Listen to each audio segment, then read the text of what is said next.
The crash of September 2008 brought the largest bankruptcies in world history, pushed over 30 million people into unemployment, and brought many countries to the edge of insolvency. Wall Street turned back the clock to 1929. The tremendous crowds which you see gathered outside are due to the greatest crash in the history of the New York Stock Exchange.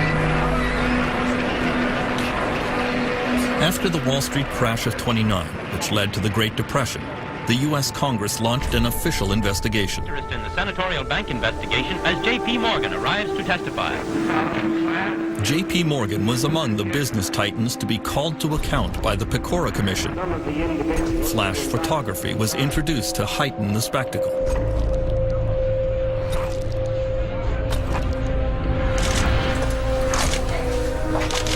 In 2010, the same model is followed for a new investigation of a new financial collapse.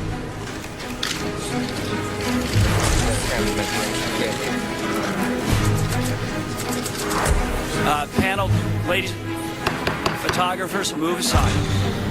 Former California Treasurer Phil Angelides is chairman of the Financial Crisis Inquiry Commission. I'm honored to welcome you as we start this series of public hearings into the causes of the financial and economic crisis. He has taken sworn testimony from a parade of government and bank officials, trying to get to the bottom of what really caused the 2008 meltdown. The consequences of this financial crisis have been grim also. 27 million Americans who are either out of work, can't find full-time work, or have stopped looking for work. Millions who have lost their homes, and millions more who are in the foreclosure process. Trillions of dollars of wealth loss. I think one of our jobs is to try to rationally explain to people what the heck happened. People want to know. How did it all go so wrong? The key trigger of the 2008 financial meltdown was easy lending in the U.S. housing market. In an era of very low interest rates and reduced bank regulation, there was an astonishing building boom across the United States. In California, banks decided that virtually anyone could qualify for a home loan. Jim Kling has been a real estate agent in San Diego for over 20 years. Really, in 2004 and 2005, if you could fog a mirror, you could get a loan. That's how bad it was. They didn't really know or care about the qualifications of the buyers. And a payment on that. And whether those people could make those payments or not apparently wasn't much of a concern. Bills getting to be more than you can manage? Crossroads Mortgage has a whole range of solutions geared to people just like you. So if you're thinking of buying a home or refinancing? Even if your credit is less than perfect, AmeriQuest can help. Call 1-866... Banks began making what were called subprime loans to people who could ill afford to pay back the money, especially if house prices ever went down. The one man who could have stopped that practice was then U.S. Federal Reserve Chairman Alan Greenspan. For 20 years, the world's most powerful banker. Greenspan was revered in Washington. His power feared even by presidents. The Federal Reserve was the one agency that had the full authority to regulate subprime lending.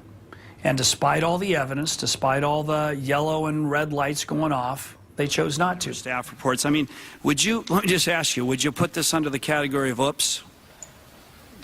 Should have done it? I mean, my experience has been, in the business I was in, I was right 70% of the time. But I was wrong 30% of the time, and there are an awful lot of mistakes in 21 years. And I would point out that the captain of the Titanic was 99% right and 1% wrong. It's the size of the mistake that matters. We now know that banks and mortgage companies were indulging in all sorts of fraudulent practices to pump up their mortgage business.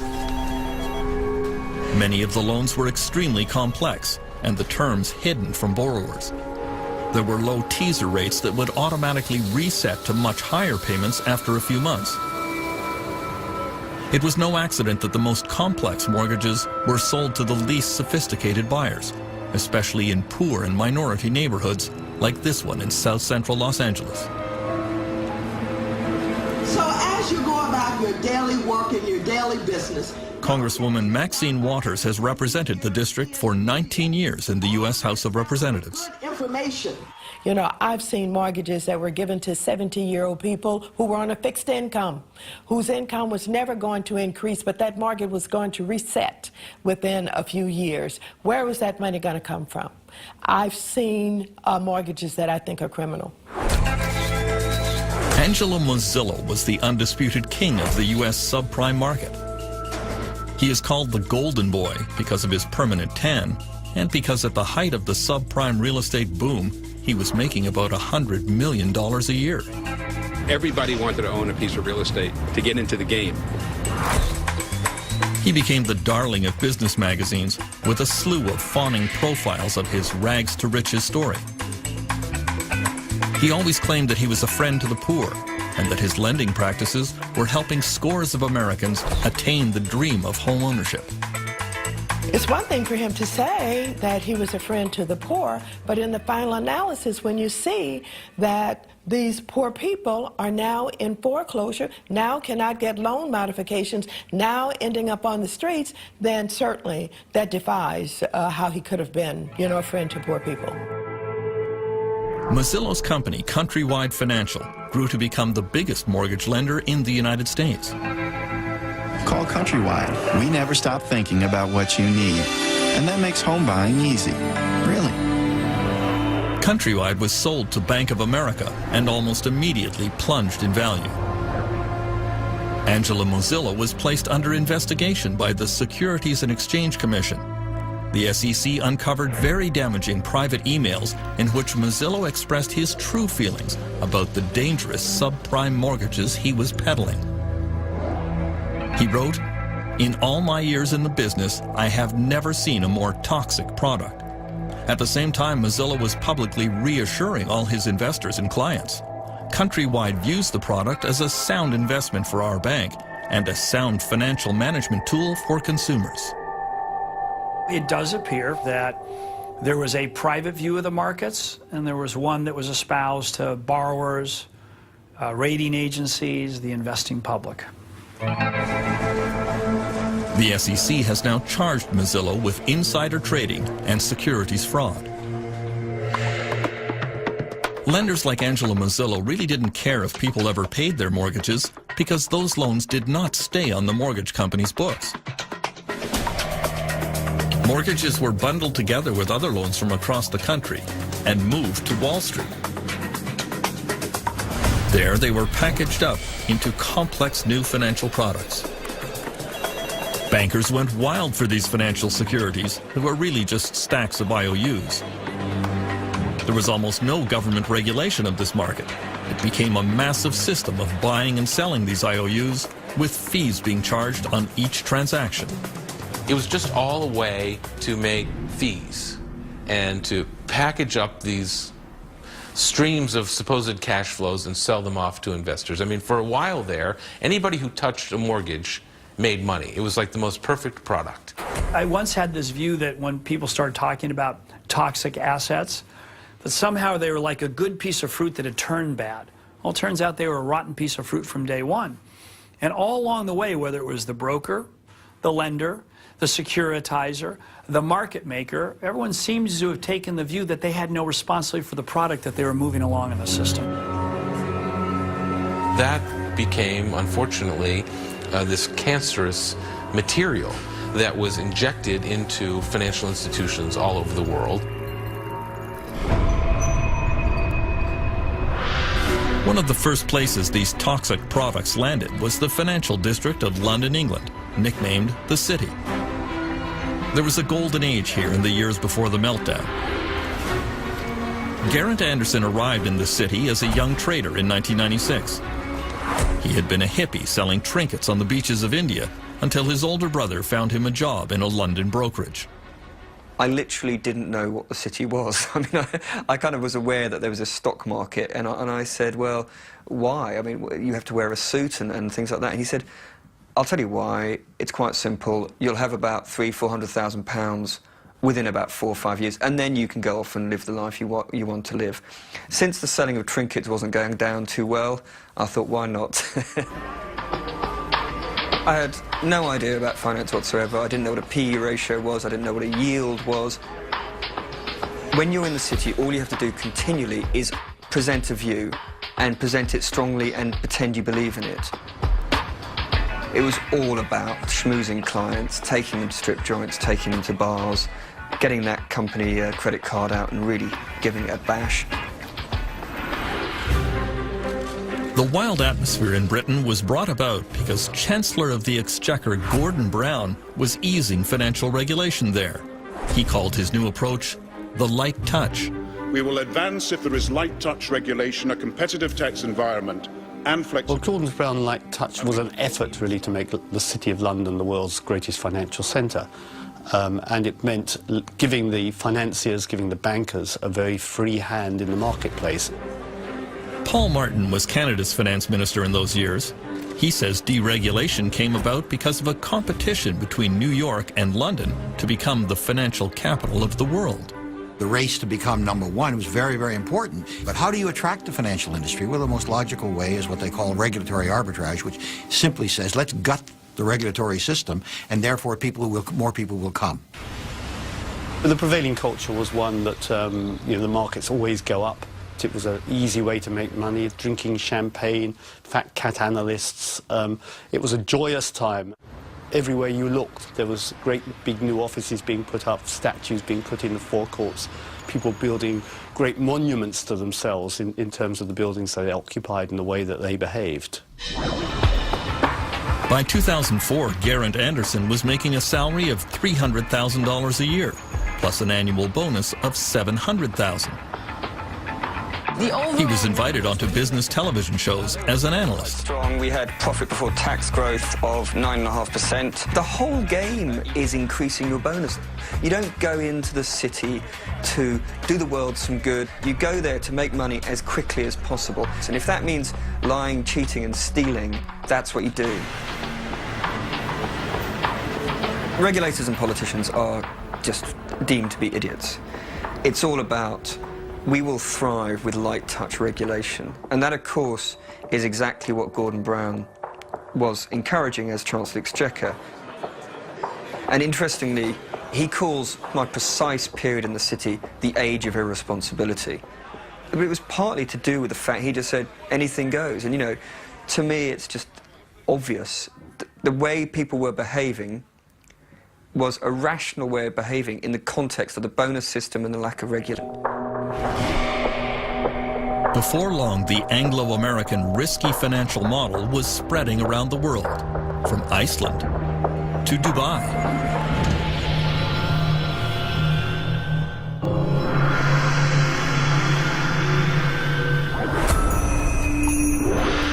If one country could be the microcosm of everything that went wrong in the years before the meltdown, Iceland is it. It is a place of staggering natural beauty. From its geysers, to its waterfalls, to its famous Blue Lagoon, it is a magnet for tourists. One thing Iceland was never known for was banking and high finance, at least until a few years ago. Iceland was transformed through the ideas of one man, longtime Prime Minister David Oddsson. He decided to shake Iceland out of its social democratic past and remake the country according to his free market principles. He surrounded himself with like-minded admirers. David Oddsson is somebody who fulfills the two criteria that Machiavelli puts up about political leaders. He is cunning as a fox and he is courageous as a lion. David Oddsson wanted to privatize almost everything touched by government. Iceland's #1 resource industry has always been fishing. Oddsson parceled up the country's fishing grounds and passed them off to big ship owners. On Egil Helgason's popular political TV show, the reaction was disbelief. For many people, this would sound as it's almost surreal. You take the fishing grounds, the fish that swims in the sea, and you give it to a bunch of people who own ships for good. This is the main resource of our country. This was the beginning of what came later. In 2003, Odson made his most controversial privatization. Some of the biggest banks in the country were auctioned off in suspicious circumstances. Coincidentally, they ended up in the hands of some of David Odson's closest friends. Mr. Odson's friends were father and son who came from Russia with some money they had made from shady dealings in the brewery business in St. Petersburg. And suddenly they found themselves to be the owners of the oldest bank in Iceland. These guys didn't know the first thing about banking. In retrospect, they're either greedy criminals or complete fools. The newly privatized Icelandic banks embarked on an orgy of dangerous financial practices. Bankers sold securities back and forth to each other at vast markups that falsely inflated their value. All Icelanders were encouraged to buy a house, or even two. The central bank lowered interest rates, flooding the country with easy credit. As in the United States, this triggered an unprecedented real estate boom. Icelanders living and working abroad came home to take advantage of the wild market. I lived in the UK till 2003, 2004. When I came home, I bought a flat for 9 million kroner here downtown, almost close to where we are now. 1.5 years later, I sell it for almost 15 million kroner. I'm like, hey, what's going on? I've done nothing to this flat, and here we are, 6 million kroner in my pocket, just for keeping it for 1.5 years. And of course, when you're benefiting from it, you're sort of, okay, well, this is great. There's a saying now, if something is extravagant, oh, this is so 2007, you can't be serious. 2007 is having Elton John in your 50th birthday party, as one of the business tycoons did. People just went too far. People took one loan too many. People bought one car too many. Iceland was not alone in its reckless financial planning during the boom years.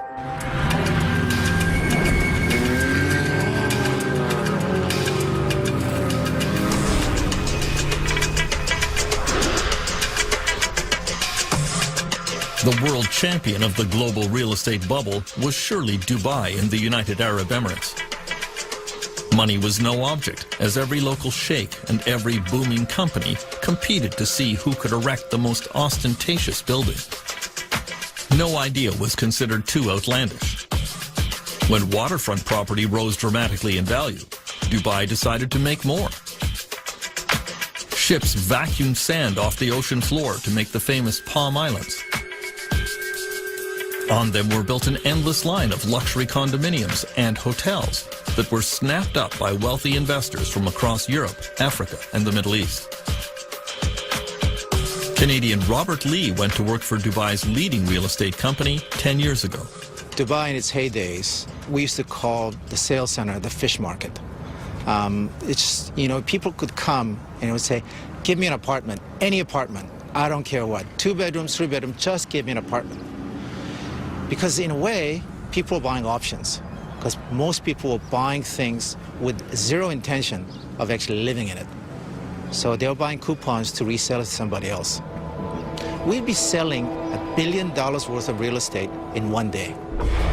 All of this flowed from the vision of one man, Dubai ruler Sheikh Mohammed bin Rashid Al Maktoum.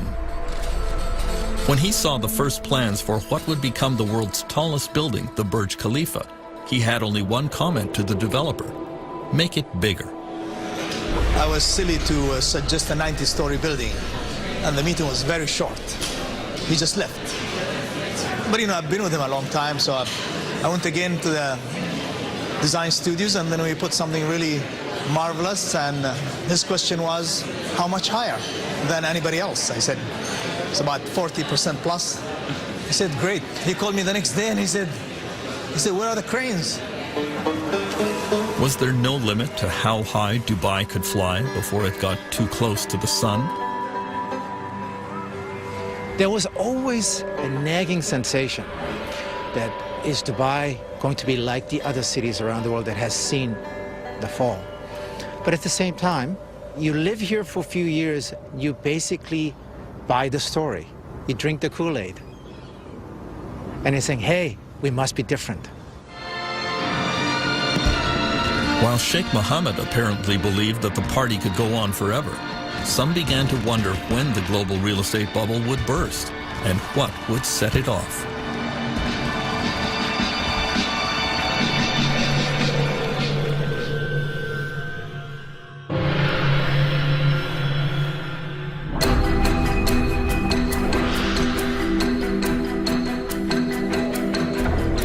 The man who would become the central actor in the meltdown took his position on the stage in 2006.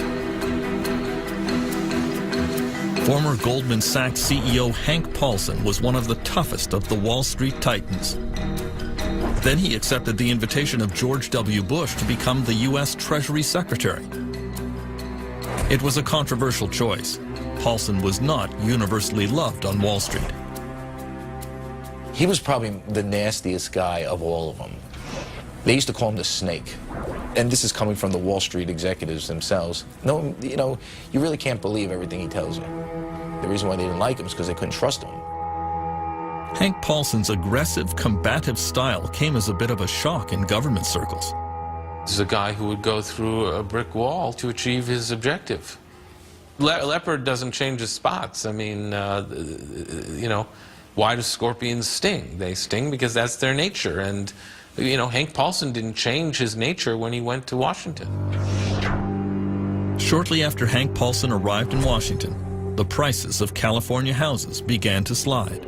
Sales of existing homes are down a full 12% from just a year As prices dropped, overextended homeowners threw more properties onto the market, triggering a downward spiral. Hank Paulson called me and started talking to me about subprime mortgages in the United States. There was a general consensus that there was too much credit and too much money sloshing around globally. We had had discussions about where this excess credit was likely to show itself, and it was showing itself in subprime mortgages in the United States, and that it was a large problem. Ça devrait se faire à partir de 14 heures. Although few seemed to realize it, the world was now infected with the toxic financial products that depended on the U.S. real estate market. It was inevitable that someone somewhere was going to blow the whistle and question what these financial products were actually worth.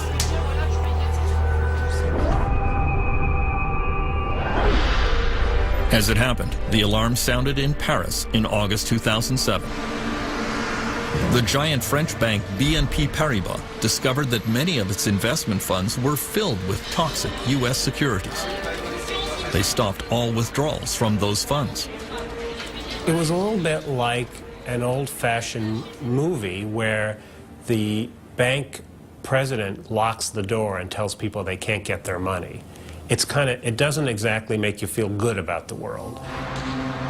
At the Ministry of Economic Affairs in Paris, the BNP Paribas decision triggered immediate crisis meetings, convened by Finance Minister Christine Lagarde.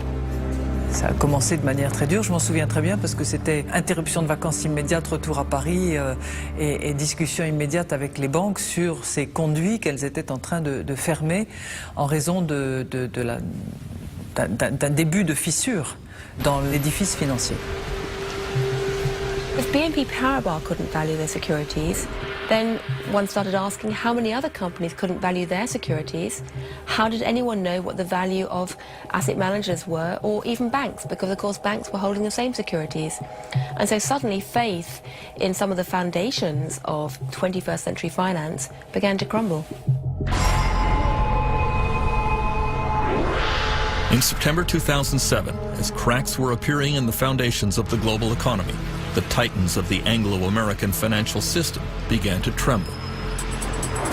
First up was Britain's Adam Applegarth, a true superstar in London's business class. Applegarth had it all.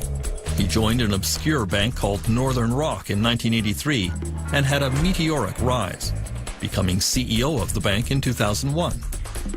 Oh, he was a brilliant fellow, full of himself, full of confidence, felt he could do no wrong, loved the idea that he was become a transatlantic jet setter. He'd go over to New York to arrange the next tranche of securitized debt, and felt he had a model which was much better than everybody else. He didn't get it. He didn't get that he developed an unstable model and that the wholesale markets went wrong. His bank would fall off a cliff very, very fast, which is exactly what happened. Good evening. One of Britain's biggest mortgage lenders, Northern Rock, is applying to the Bank of England for emergency financial support. BBC News has learned that the bank... Within hours of the BBC bulletin, worried Northern Rock customers lined up to get their money out. Maybe it's safe, maybe it's not, but I'd rather know that it was safe. I'm just going to go put it in my bank and I've taken all of my money out. Most people in the Western world had never seen a bank run before with their own eyes, and so it was something they found almost impossible to imagine. The British government was very slow to react to the panic. It was egg on our face as the British authorities, no doubt about that, and letting those queues not only form but continue for 2 days was very damaging to the reputation of British banking. Adam Applegarth was hauled before a British parliamentary investigation of the failure of his bank, but he was characteristically defiant. Mr. Applegarth, do you actually accept you've done anything wrong? It was a good business model, but clearly couldn't deal with the unforeseen global freezing of the liquid markets. You keep saying it was unforeseen, yet this committee had been discussing it for 6 months.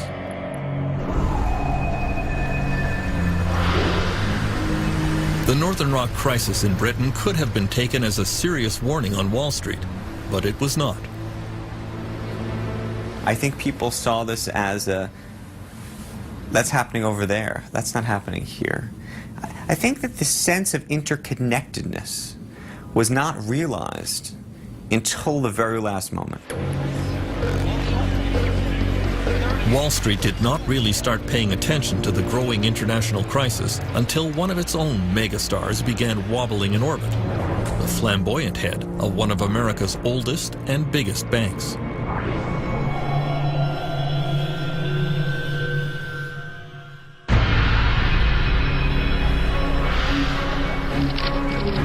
Through the spring of 2008, U.S. Treasury Secretary Hank Paulson was constantly reassuring his international colleagues that everything was fine with the U.S. economy and that only mild tinkering was required with the global financial system.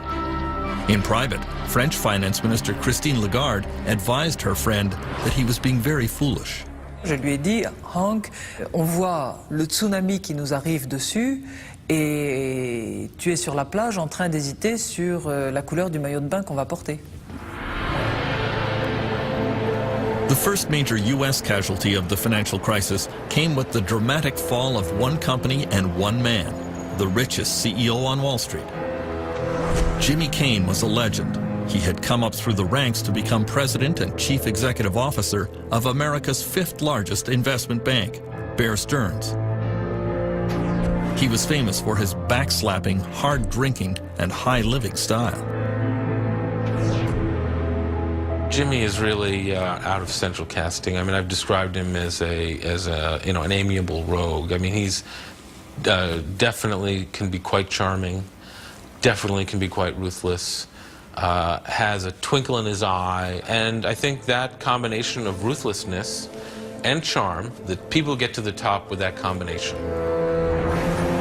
Jimmy Cain was a flashy risk-taker in business and in his personal life. In 2007, he was worth over $1 billion, and he wanted everyone to know it. Every Thursday afternoon after the stock market closed, he would board a private helicopter a few blocks from his Manhattan office and fly off to his country house on the Jersey Shore for weekends of bridge and golf. He did have one troubling habit that would come back to haunt him. He used to brag about smoking pot. I'm in the elevator of Bear Stearns, and it was 2004, 2005, and Jimmy Cain tried to hand me what looked like a joint. I'm not kidding. Cain's pot smoking became public at the worst possible time for his firm. In the fall of 2007, Bear Stearns' risky bets on mortgage-backed securities began to go wrong. The firm started to hemorrhage money. Then in November, the Wall Street Journal carried a front-page story which portrayed Jimmy Kane as an absentee landlord who was always out of touch at either golf games or bridge tournaments while his firm was in crisis. To top it off, the journal publicly revealed his taste for marijuana. Joe Kernan, who's my colleague on CNBC, says, "Hey, Charlie, what do you think about that hatchet job that the Journal just did on Jimmy Kane?" And I don't know why I did this, but I started imitating smoking a joint. Force issue, but also apparently, that whole bit. Little smoke and a little what did he pot say? there. Listen, 2 minutes later, my cell phone rings, and it's Jimmy Kane screaming at me. And he's like, "What are you doing? I don't smoke pot." I said, "Stop it. Stop it." I said, "Listen, who cares? I mean, you're not breaking the, it's kind of a harmless crime. Why don't you just laugh it off?" And I'll never forget what he said to me. He goes, "Laugh it off. You try to laugh it off. You're not running a company." You know, Jimmy had made a lot of enemies on Wall Street. It was a very competitive Darwinian place. If they smelled, chum in the water, the sharks are going to circle. In January 2008, Jimmy Kane was forced out of the CEO position and became an unpaid chairman of the board at Bear Stearns, but the firm continued a downward slide.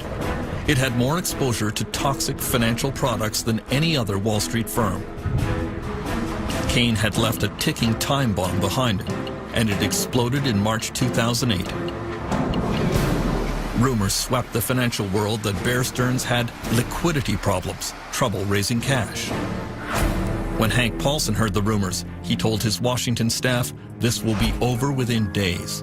He knew that Bear's clients would immediately pull their cash out of the bank, causing it to collapse. We have some breaking business news tonight. The storied investment bank Bear Stearns is reportedly close to selling its... Paulson was right.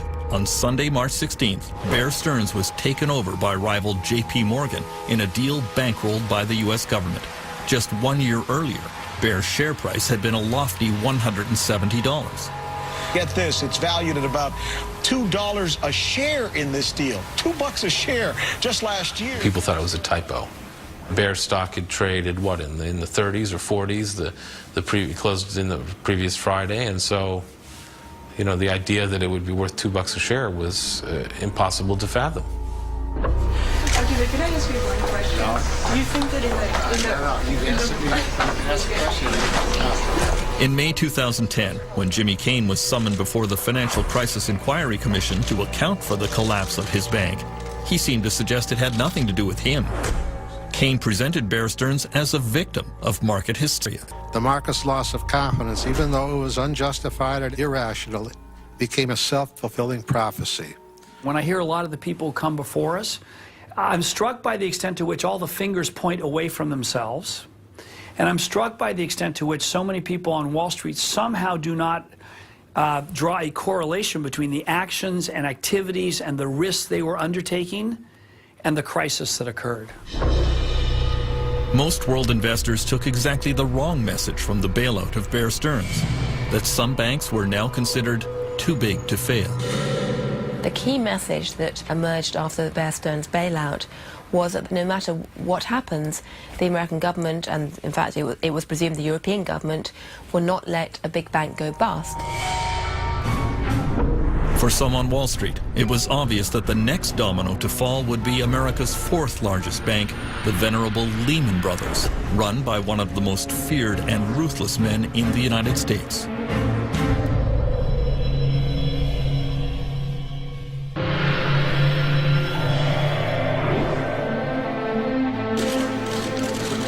Perhaps the most reviled figure to appear before the U.S. Congress in the aftermath of the meltdown was former Lehman Brothers CEO Richard Fuld. The 2008 collapse of his bank certainly caused the most damage to the world economy, and it financially ruined millions of Americans who had invested with Lehman. I'm very much aware that one day we had a firm, the next day we did not. At the hearings, Fuld became the prime target for a public that was angry at bankers.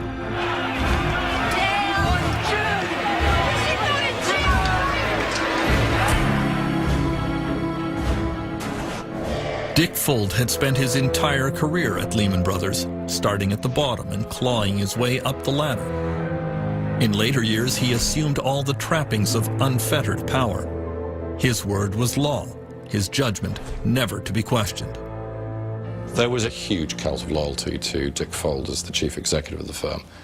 People, on the one hand, admired what Dick Fuld had achieved, but secondly, this was not an organization where you, as a matter of casual incident, decided it was a good idea to disagree with Dick. The way he created Lehman Brothers, it was almost a cult of personality. The personality was his personality, which was, it's us against them, we're gonna fight everybody, and we're gonna win. Dick Fuld was determined to intimidate anyone who might cross him. In this internal Lehman UK video, he was angry that some traders were driving down his stock price. But what I really want to do is I want to reach in, rip out their heart, and eat it before they die. I think in the tape there's a sort of nervous laughter in the auditorium. I think that sort of reflects quite a lot about how people within Lehman saw Dick. On the one hand, it sounded at one level amusing, and then you sort of thought to yourself, I suspect if you're in that audience, the really scary thing is he sort of could probably do it. Lehman Brothers entered its death spiral on September 11th, 2008. The stock was plummeting. Dick Fuld was advised that it was time for a fire sale of his corporate assets, but he resisted. Telephone records show that U.S. Treasury Secretary Hank Paulson spoke frequently with Fuld, but he felt his message was not getting through. He was definitely exasperated with Dick Fuld. I think everybody was. He seemed to be unable to recognize the gravity of the situation his firm was in and unable to do the things that were needed. On Friday, September 12th, Hank Paulson decided that it was time for drastic action to save Lehman Brothers, but he did not want to authorize another government bailout. He flew to New York on his private jet and summoned all the Wall Street CEOs to an emergency meeting at the New York Federal Reserve Building. You know, the fire alarms are going off. The tornado siren is going. And so when the chief of police and the chief of the fire department says we need the heads of all the major employers in our town to come together to come up with a plan, you come. At 6 p.m., Hank Paulson started that secret meeting with America's leading bank CEOs. Jamie Dimon of J.P. Morgan, Lloyd Blankfein of Goldman Sachs, John Thain of Merrill Lynch, and John Mack of Morgan Stanley. I began working on a plan. Paulson told them that they all knew why they were there. Without their help, Lehman would not open for business on Monday, and the consequences for everyone sitting around that table would be disastrous. Across town, Dick Fuld was astounded that Hank Paulson had not invited him to the crisis meeting. Here his company is basically being carved up, and he's not allowed to be there. He's calling and they're not returning his calls. Inside Lehman Brothers, there was an air of unreality. The firm had been in existence since 1850. They had survived the Great Depression of the 1930s. They had survived the 9/11 attack that destroyed their offices in the World Trade Center. Surely they could survive this. Tonight, one of the biggest investment firms is in serious trouble. Lehman Brothers with a Lehman Brothers stock has been plummeting along with confidence in its ability to survive. These people have been through it before. They were going through it again. Do you know what? The rest of the world hates us, but that's okay because we're going to emerge on top here. And I believe that was what was persisting at Lehman Brothers right until midnight on the famous weekend. I don't think anyone really at the senior management believed it was going to happen. On Sunday, the bankers finally came up with a private sector plan to save Lehman Brothers. The company would be divided in two. The solid assets of Lehman would be purchased by Barclays, a British bank. The American bankers agreed to take over the questionable parts of the company. Just as everyone was about to celebrate, word arrived that the British government would not approve the deal. Hank Paulson placed an emergency call to British Chancellor Alistair Darling, but couldn't budge him. I understand Hank Paulson's problem. He had to sort out Lehman's problem, and the conversations we had were very amicable, and we understood each other's position. But I was quite clear. I could not agree to something where the British taxpayer was taking on a liability that people didn't fully understand. Paulson hung up feeling deflated and frustrated. He announced to everyone in the room, "The British screwed us." objectively, this deal was never going to happen. And the most striking thing about this whole story is how little effort the Americans gave to talking to the British authorities until literally the last minute. Paulson knew Lehman's failure would bring financial catastrophe. Millions of people around the world would lose their savings and pensions. At this moment of maximum tension, Hank Paulson had a panic attack. He slipped out of the room and called his wife. I just said, Wendy, Lehman Brothers is going to fail, and it's going to be very bad, and a lot of people are looking to me, and I don't have all the answers, and I'm afraid, would you pray for me? This has been an historic Sunday on Wall Street, and it's not over yet. At this hour, the Lehman Brothers Investment Bank appears headed toward bankruptcy. With $613 billion in debt, Lehman is by far the largest bankruptcy ever in this country, dwarfing... On the sidewalks of New York and in investment houses around the world, there was a rising sense of panic.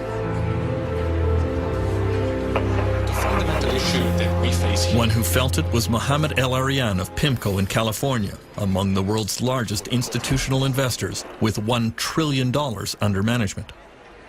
I remember calling my wife and telling her, go to the cash machine, take cash out, because I'm not sure whether the banks are going to open tomorrow. There was a feeling that the system was incredibly fragile, that the unthinkable was clearly thinkable. Lehman Brothers officially declared bankruptcy at 2 a.m. There was widespread fear that could trigger a chain reaction that would take down the world banking system. At the New York Federal Reserve, then President Tim Geithner told his staff to prepare for the crash landing of Lehman. He told them to put foam on the runway. The problem is they didn't put nearly enough foam on the runway, and there were all sorts of unintended consequences. The ripples that they anticipated turned out to be a tsunami. The tsunami unleashed by the crash of Lehman Brothers would sweep around the globe, destroying millions of jobs and wiping out the economic future of entire countries. Protests rocked world capitals, from Reykjavik to Beijing to London.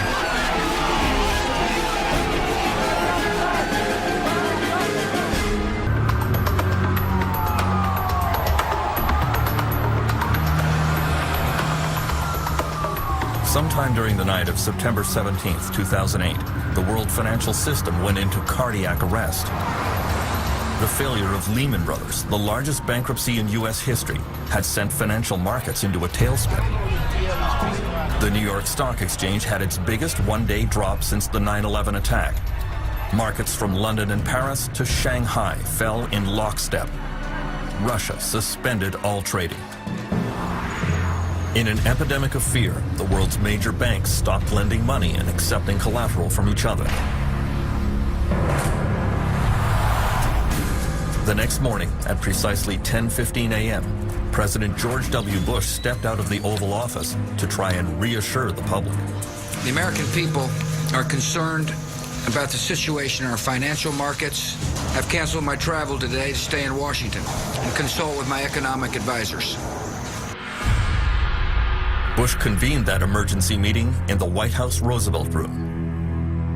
According to notes, U.S. Treasury Secretary Hank Paulson told the president that the United States was on the edge of a total financial meltdown. He said, if we don't act boldly, we could be in a depression deeper than the Great Depression. Paulson had also warned, this is the financial equivalent of war, and we're going to need wartime powers. There was a moment, I think, in this country where, at least for several days, the de facto president of the United States, actually, was not President Bush, but it was an unelected gentleman from Wall Street named Hank Paulson. Over the last 2 years, Hank Paulson has been summoned before numerous congressional investigations of the meltdown. Everyone realizes that the ruthless former CEO of Goldman Sachs played the leading role, and everyone wants to know why he did what he did. He was supposed to be the main free enterpriser in the Bush administration, but he ended up overseeing the greatest government intervention in the economy since the Great Depression. All investigations go back to his key decision in September 2008 the decision to allow Lehman Brothers to fail. In the White House on that Monday, Hank Paulson seemed almost flippant about the catastrophic bankruptcy. Good afternoon, everyone, and I hope you all had an enjoyable weekend. Yeah. He said that it was not the role of government to save private businesses. I never once considered that it was appropriate to put taxpayer money on the line in resolving Lehman Brothers. Not saving them is a little bit like saying, well, we're not going to put the fire out in your house because you caused the fire because you were smoking in bed. And the guy who lives next door will say, well, that's great for me when my house goes too because you're trying to teach this guy a lesson. The Lehman failure had repercussions around the world. Millions of people would lose their life savings. Pension plans were decimated. French Finance Minister Christine Lagarde would play a key role in the crisis. Although she was a close friend of Hank Paulson, she publicly called his Lehman decision horrendous. Vous savez, je l'ai dit pratiquement le lendemain matin de la décision. J'ai été à l'époque bien seul et parfois un peu critiqué. Je persiste à penser que c'était une mauvaise décision. Soudain, l'ensemble des établissements bancaires ont compris que personne n'était à l'abri et que toute banque pouvait tomber. À ce moment-là, l'ensemble des banques ont considéré que toutes leurs contreparties étaient en risque, peut-être, et elles ont bloqué tous les circuits de financement. Donc le crédit a cessé de fonctionner à ce moment-là. The immediate impact came in London, where the Lehman Brothers UK office had to instantly shut down operations. A lot of Lehman's trading was done through its subsidiary in London, and every Friday it would send all its cash back to New York. So on the Monday morning in London, there was no cash. The holding company had gone into Chapter 11, and there wasn't a penny to pay the staff. And that was about the worst way you could possibly close a bank. And so you had these pictures of staff just leaving with boxes full of files. The uncertainty on day one was huge and very damaging. Excuse me, sir, how are you feeling? How do you think? So all of these investors, not just in Europe and Asia, but in the United States and everywhere, all of a sudden have no access to this cash, no access to any of these assets, and have to start selling down their own assets at fire sale prices. And they're getting margin calls, and it's producing this sort of vicious circle. And that was something that I don't think anybody, both among the regulators and even the Wall Street CEOs, appreciated was going to be the reaction. In international financial markets, there was rising panic. It began to look as if many other banks could follow Lehman into the abyss. There was great uncertainty, too, about where this was going to end. It was really gut-wrenching uncertainty, and that is hard to accept. I mean, you deal with it, but you kind of go, where is the bottom here? Many governments blamed the United States. The US authorities have not got a grip on this. They're losing control, and I think you saw that in the trade credit. Suddenly it was impossible to get trade credit, and literally from that week you see this dramatic downturn in world trade. And of course we were hit by that. We're a trading country, so the collateral damage was huge. All eyes turned to Hank Paulson to see what the US government would do next. He was not always clear about his intentions. I don't know if you've read it yet, but we had said that we welcome. He's not very articulate. He has a hard time explaining what he's doing. He seems to be very impulsive. He's constantly on the phone barking orders. He's impatient. He drives his people very hard. He understands very quickly how severe the financial problems are, but I think he muddles the message in ways that may make it worse because it's very confusing. He says one thing and does another, and then he changes his mind again. Paulson's ability to reverse directions came to the fore in the next crisis he confronted: the near collapse of the world's biggest insurance company, AIG. It emerged that the dealings of one obscure executive at AIG threatened the entire world financial system. His name, was Joseph Cassano. Cassano lived in the most exclusive neighborhood in London, England. Every morning at 7 a.m., the 53-year-old American executive would hop on his bicycle for the short trip to the office.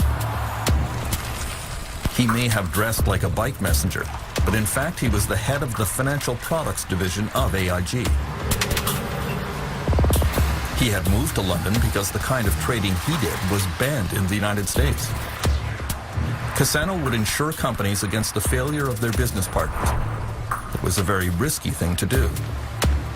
But in conference calls with investors, he claimed that it was a no-lose proposition. It's hard for us, without being flippant, to even see a scenario that would see us losing $1 in any of those transactions. Joseph Cassano's bet was that a lot of banks and mortgage companies around the world could never fail all at once. Of course, the downside was that if for any reason those products started to misperform, if the housing market crashed in a way that people hadn't seen in living memory, then of course AIG would face a very big bill.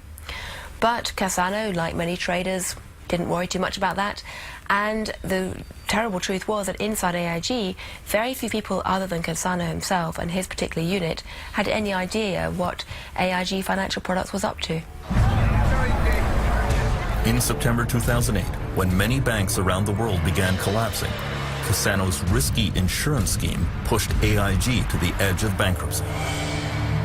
Hank Paulson was quick to deny that he had any intention of stepping in to save AIG. The truth was that the company's desperate financial situation came as a complete shock to the Treasury Secretary and all regulatory agencies in the United States.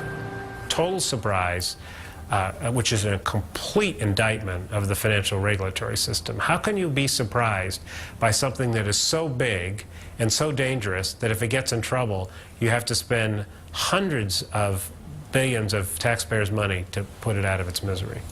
Nobody knew just how big a casino AIG was running. Reality was that AIG was such a monstrous creature with tentacles in so many parts of the financial system that if you had let AIG go down, you really would have been risking dragging the wider Western financial system with it.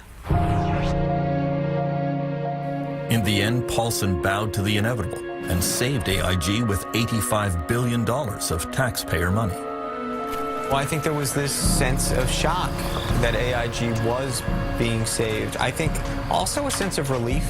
I do think that at that point, people didn't realize how bad things really were, but thought that, boy, if AIG went, we would be in a lot more trouble. Can I ask you a question, please? Joseph Cassano was fired by AIG, but he walked away with $315 million. Sorry, we have no comment. Thank you.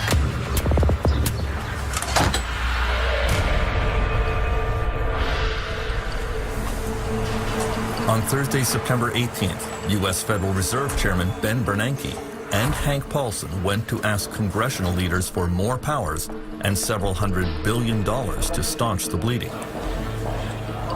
The meeting took place in the office of the most powerful woman on Capitol Hill, House Speaker Nancy Pelosi. Good evening. I'm very pleased to welcome the Democratic and Republican leadership of the House and Senate, as well as the... Bernanke speaks first. And, you know, Fed chairmen are usually kind of careful about predicting doom and gloom, because if they say they're going to be showers, everybody assumes it's going to be a hurricane. And he comes in and says, it's going to be a hurricane. He says that if you don't put some money up, taxpayer money to bail out the financial system, we'll have another Great Depression. And most of the members of Congress there are just completely stunned.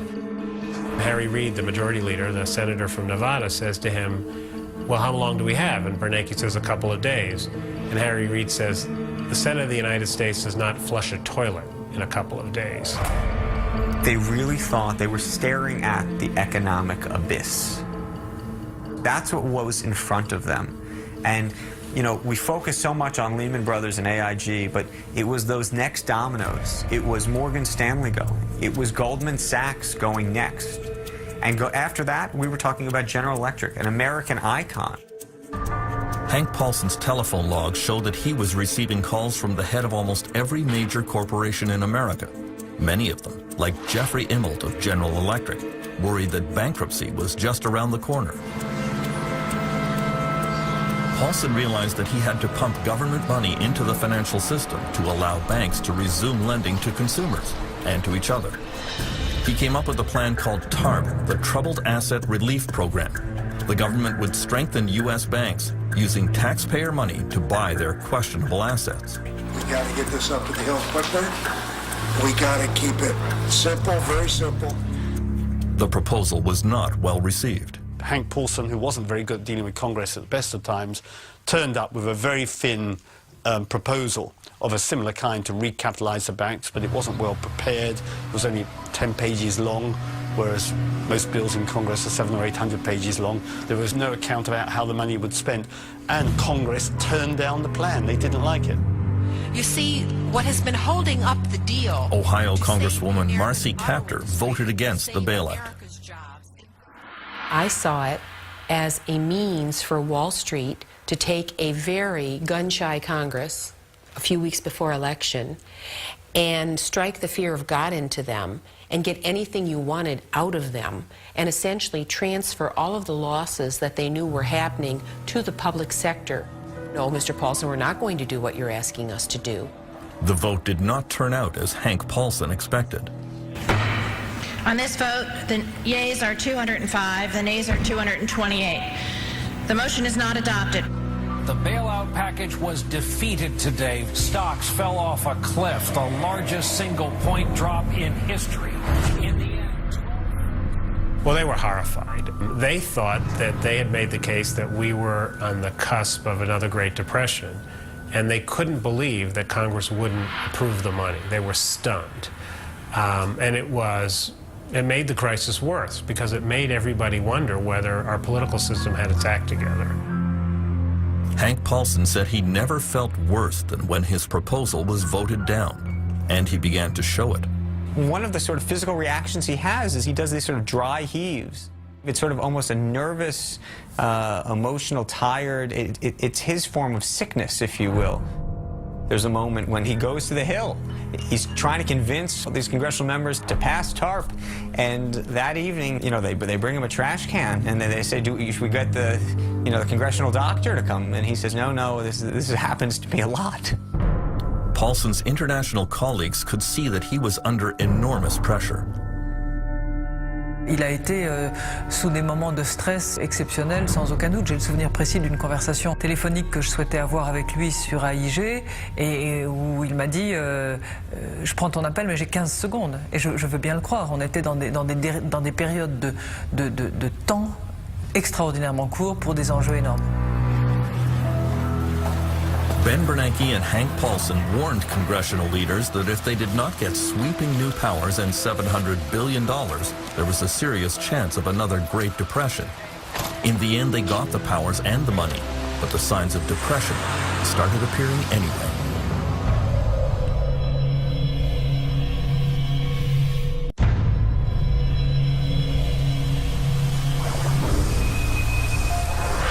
In the last few months of 2008, signs of economic depression appeared in many parts of the United States. There were over 1 million home foreclosures, the greatest share in California. 2 years later, the foreclosure rate is still increasing. What he doesn't get right now, he can get from... Deputy Mark Haybaker of the Sacramento Sheriff's Department used to enforce only 1 or 2 foreclosures a month. Now he has 20 to 30 a week. The owner here had poor health and no insurance, and so lost everything. Good luck to you folks, huh? All right, take care. Don't move to California, that's all I gotta say. Construction worker John Kesnick is helping the family move out on the foreclosure deadline, piling their belongings onto the sidewalk. He too has been out of work for months. Hey, there's no one's buying any houses. What's happening to the California dream? Yeah, okay. It used to be good here. Ain't no more. Here we go, guys. Sheriff Haybaker has one of the toughest jobs in the state. He often has to forcibly remove people, and sometimes even has to draw his weapon. He is haunted by the case of one older man who was not going to listen to reason. Hello? Sheriff? He continually called the bank and made threats to them. The bank made me aware of this. I showed up with another officer. We approached the house and made entry into the house, and when we did, he shot himself, committed suicide. The living room was dark. He was sitting in the living room on a couch. Didn't leave a note for us, didn't leave any explanation at all, and he did pass away the day after that. His family had probably lived there his whole life, and the bank took his house, and he probably felt that he had nowhere else to go. After being foreclosed, many former homeowners have no place to go and fall into despair. Some have to sleep in their cars.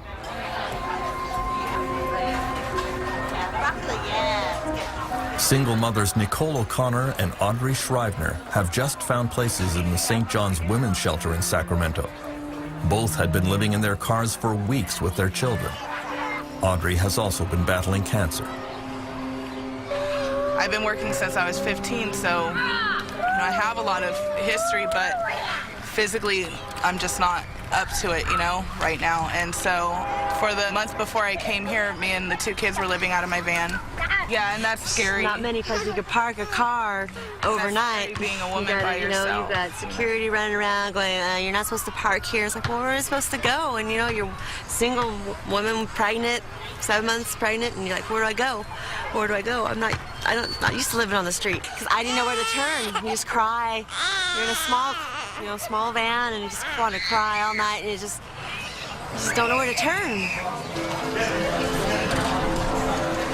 Under government pressure, California banks and mortgage companies hold events like this one in San Diego. Homeowners facing foreclosure are offered one last chance.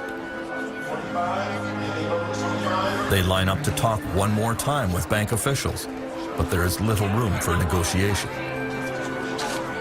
It is exasperating for homeowners like Jack, who did not wish to provide his last name. They don't do any favors for anybody. It's all about money. They don't care about people. They can send them home, make them homeless, put them in the street. They don't care if they're elderly, disabled, people who lost their jobs or had a health condition or mental health condition. They could care less. They could care less. It's only in America. Rob or feed the rich. That's how it is in America. The actions of banks during the financial crisis raised the ire of many U.S. politicians. They don't return your phone call, or they put you through so many hoops that you get so confused that you just give up. And that's the whole idea. Wear you out. Make it confusing, make it very intimidating, and you'll walk away. And then someone else ends up owning that property, not you. So you've lost everything that you've invested in. The gentlelady from Ohio rise. Marcy Kaptur went to the U.S. House of Representatives and told Americans to fight back against foreclosures, even by resisting the sheriffs. What I'm telling people right now is stay in your homes. If the American people, anybody out there is being foreclosed, don't leave. You be squatters in your own homes. Don't you leave. In Ohio and Michigan and Indiana and Illinois and all these other places where our people are being treated like chattel. I would venture to say well over 75% of the people that get these notices from lending institutions have no clue about how to defend their own interests legally. It's a tragedy.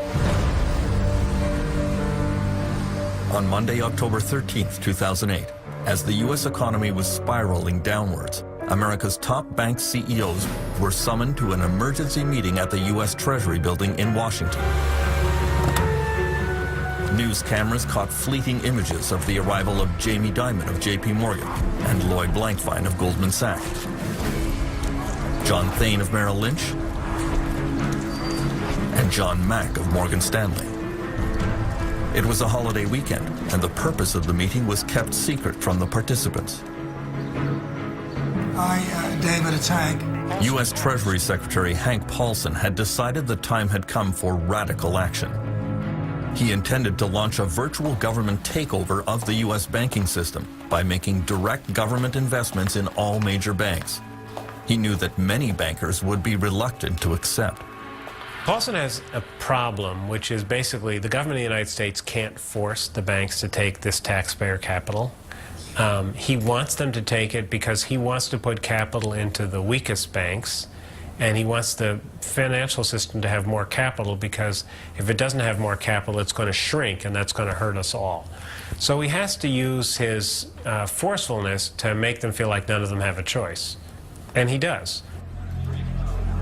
The bankers knew that if they accepted the money, they would also have to accept a lot more government interference in the way they ran their businesses, right down to the size of their bonuses, something they desperately wished to avoid. In the end, each of the 9 CEOs present signed a hastily drafted single sheet of paper. $10 billion of government investment for Merrill Lynch, $10 billion for Goldman Sachs, $25 billion for JP Morgan, $250 billion in all. To Hank Paulson's own surprise, they capitulated much more quickly and easily than he ever imagined. Literally by 4 or 5 in the afternoon, it was done. Nice sit there, buddy. Try not to steal any more money. The biggest welfare check in history had been paid to Wall Street.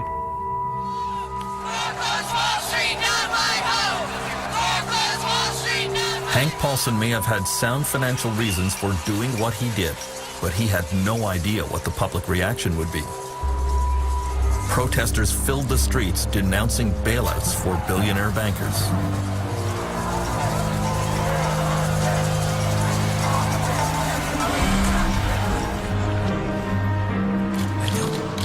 Paulson is still under fire for his handling of the financial crisis.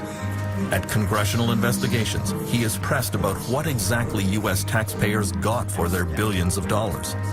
Ohio's Marcy Kaptur is determined to hold him to account. Well, you know, I wish you'd gotten a better deal for the taxpayers. You certainly got a good deal for a lot of your former clients. I think if you look at what the taxpayer is going to make on a number of these companies, it will have been good. But the biggest advantage to the taxpayer is what didn't happen, and that we did not have a collapse. We did not have double the number of foreclosures in Ohio. And oh, they're happening, Mr. Paulson. You ought to come and visit us in Ohio and see the results of your handiwork. Well, I know how terrible it is. I'm just telling you it would have been worse. That's your best argument. That's not good enough. You probably don't agree there was a crisis. I agree it was a crisis of your making for very... The gentlewoman's time has expired.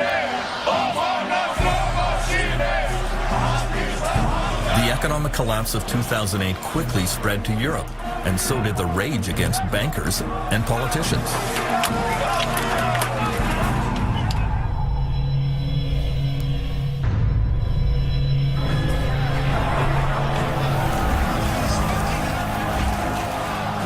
The 2 years since the financial meltdown have been marked by constant violent protests overseas. Police have fought pitched battles with demonstrators in London, in Italy, and in Lithuania. Protests in Greece began with farmers and quickly spread to civil service workers and students, all of whom are facing severe funding cuts because of the meltdown. From the very start, European governments stumbled in response to the turmoil. Conflicts first appeared at this meeting in Paris on October 4th, 2008. Banks in Britain and France had already started to collapse, but Europe's leaders couldn't agree on what to do about it. France's Christine Lagarde had proposed a European rescue fund for troubled banks, but Germany's Angela Merkel wanted nothing to do with bailouts of any other country's financial problems. In a closed session at the summit, Merkel sternly told President Nicolas Sarkozy, every country must clean up its own shit. Ironically, that very day, a German mortgage lender suddenly needed a massive government bailout, and it was Merkel who had to write the check. A French newspaper quoted Sarkozy's gloating. Merkel told me each to his own shit, and then she ends up in it. Maybe the meeting failed, but it was not my failure, it was Merkel's. She fell into her own trap. The whole affair was not a great advertisement for European unity. Mais c'est pas un drame. C'est pas d'aujourd'hui que l'on ignore qu'il y a une culture anglo-saxonne, que l'Allemagne a sa propre organisation hollandaise et que les pays méditerranéens peuvent avoir d'autres idées. Tout le monde le sait. Et vous savez, l'Europe, c'est 27 pays souverains. Ce ne sont pas des provinces. Ce sont des pays avec leur souveraineté, leurs drapeaux, leurs hymnes nationaux, leurs histoires respectives qui ont souvent été en guerre les uns avec les autres. Et cette Union européenne qui est un véritable miracle depuis sa constitution, elle fonctionne de manière cohérente, consensuelle, cohésive. Mais elle ne fonctionne pas comme un seul homme sous une fédération comme pourraient fonctionner les États-Unis ou le Canada par exemple. We now know that the only thing that really unified the European powers was anger at the United States. A tug of war played out behind closed doors when world finance ministers descended on Washington to confront the Americans in the first week of October 2008. That critical meeting was chaired by Hank Paulson. Hank started the meeting by saying, we're in a bad situation here. We have banks failing in the United States, banks failing in the United Kingdom. Some of the regional banks in Germany had failed. It was unclear that the markets would even open on the Monday, and we better deal with this. And that's a sobering conversation. French Finance Minister Christine Lagarde admits anti-American feelings were running high. Ce qui est certain, c'est que les dérèglements financiers à partir d'un marché, le marché américain, et qui a son origine dans une bulle immobilière considérable, a déréglé l'ensemble des circuits financiers et a précipité l'ensemble de nos économies dans le monde en situation très difficile. The reaction of the Europeans is, for the most part, was very aggressive, very accusatory of the United States. You caused this because you let Lehman Brothers fail. I didn't think it was particularly useful. And I pointed out to some of my colleagues that a lot of the European banks were leveraged at 30 to 1 and 40 to 1, so they couldn't really be too critical of investment banks on Wall Street that were leveraged the same way. The G7 finance ministers met President Bush the next day at the White House. He acknowledged that the United States bore the chief responsibility for causing the crisis and promised that the U.S. would change its ways to help clean up the mess. The finance ministers left the White House with a new plan that was agreed to by all G20 finance ministers, the World Bank, and the International Monetary Fund. So by Saturday night, everybody in the financial world that had anything to say in government or in the central banks had endorsed the plan. I think actually that's quite positive news in terms of world government. Former Canadian Prime Minister Paul Martin says world leaders were struggling with how the game of international finance had changed. The best example, I think, in many ways is, is this person buys a house in California, pays twice as much as he can afford and twice as much as the house is worth on the basis that the value of the house is going up. He gets a subprime mortgage, and it defaults. And what happens as a result of his default? Asian markets crater, and municipalities in northern Norway are declaring bankruptcy. That is an interconnectedness which I don't think anybody fully understood. Far from the corridors of power, some countries were immediately devastated by the global financial collapse. Iceland was headed for bankruptcy and ruin.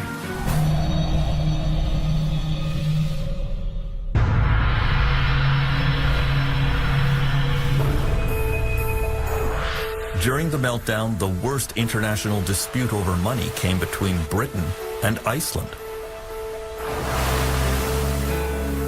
Iceland flew higher and crashed harder than almost all other countries.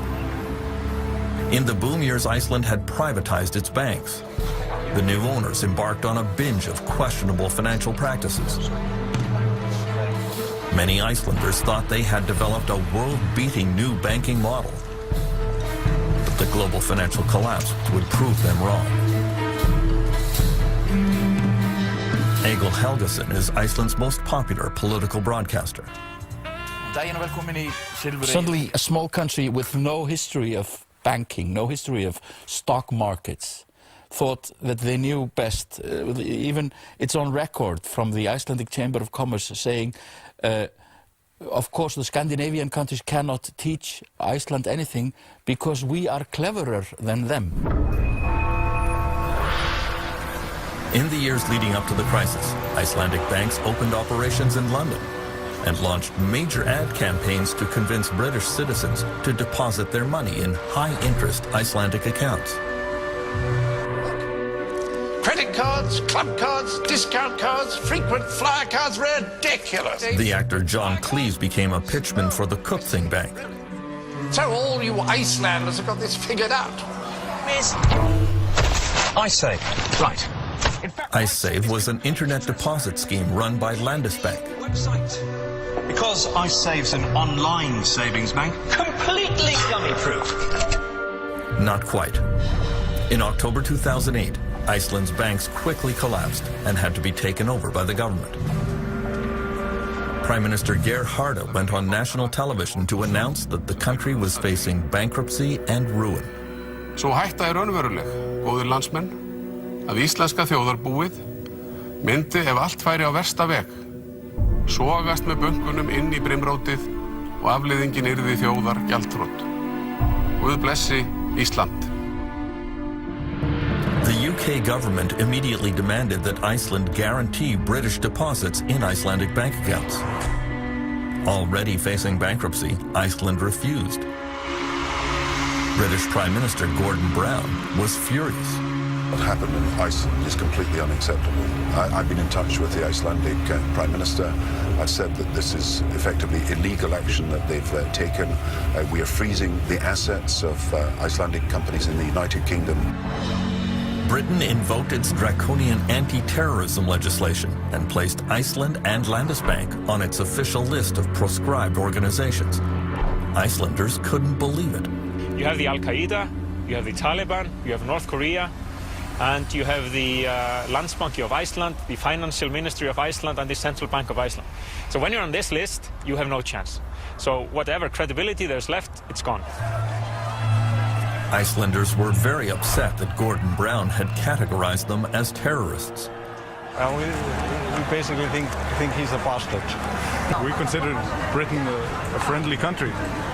The problem we got was that we understood the then Icelandic government to be saying to us that the creditors outside Iceland weren't going to get anything, and we just couldn't sit back and allow that to happen. I think the application of legislation that was intended to deal with terrorists against a friendly country, an old ally, NATO ally, was absurd. This would never have been done had they been dealing with a more powerful country than Iceland. I think there was nothing about bullying Iceland. I mean, Iceland had allowed these banks to develop and to ruin themselves and ruin the country.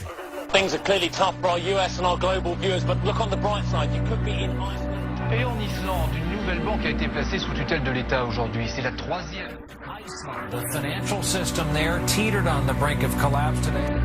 The scale of the crisis, the government's taken out these full-page ads reminding people to remember their loved ones, to think of their children. This is also sort of the end of an illusion that has sort of collapsed, because for a while everybody thought that they would be living in a famously rich society where everybody was moving around money, and we have to sort of reinvent ourselves as a nation.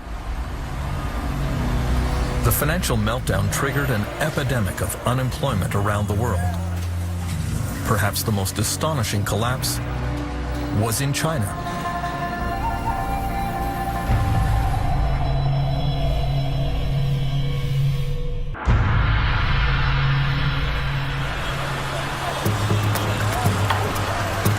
The interconnectedness of the world economy became starkly apparent in late 2008 in China. Shaoxing is China's textile capital and was among the first places to be hit by the full impact of the global financial crisis. The story begins with Tao Shulong, the millionaire owner of this textile plant in Shaoxing. Tao's factory employed 4,000 workers in an industrial compound that covered the size of several football fields.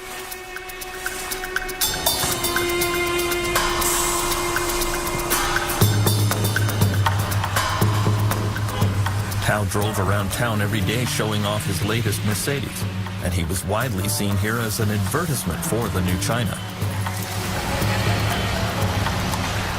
Unfortunately, in the fall of 2008, international orders for clothing from Tao's factories dried up all at once. Foreign customers told him they couldn't even pay for the shipments he had already exported. Tao quickly became desperate. He had no cash reserves to pay his workers, and there was no way under Chinese law that he could file for bankruptcy protection from his creditors.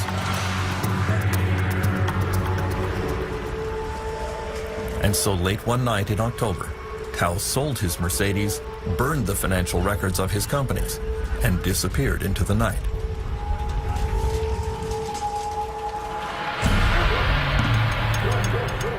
Tao wasn't the only one. Dozens of Chinese factory owners did exactly the same thing. There was a wave of bankruptcies in the Chinese industrial sector in late 2008, and millions of Chinese workers were suddenly thrown onto the street. Many textile and toy factory workers were owed months of wages.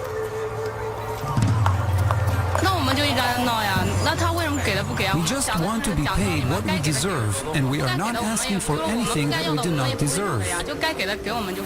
The thing to remember about Chinese industry and Chinese companies is that they're highly reactive and responsive.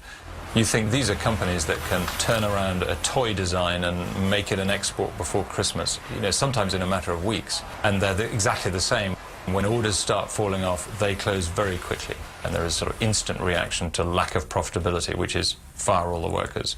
It's a very brutal form of capitalism.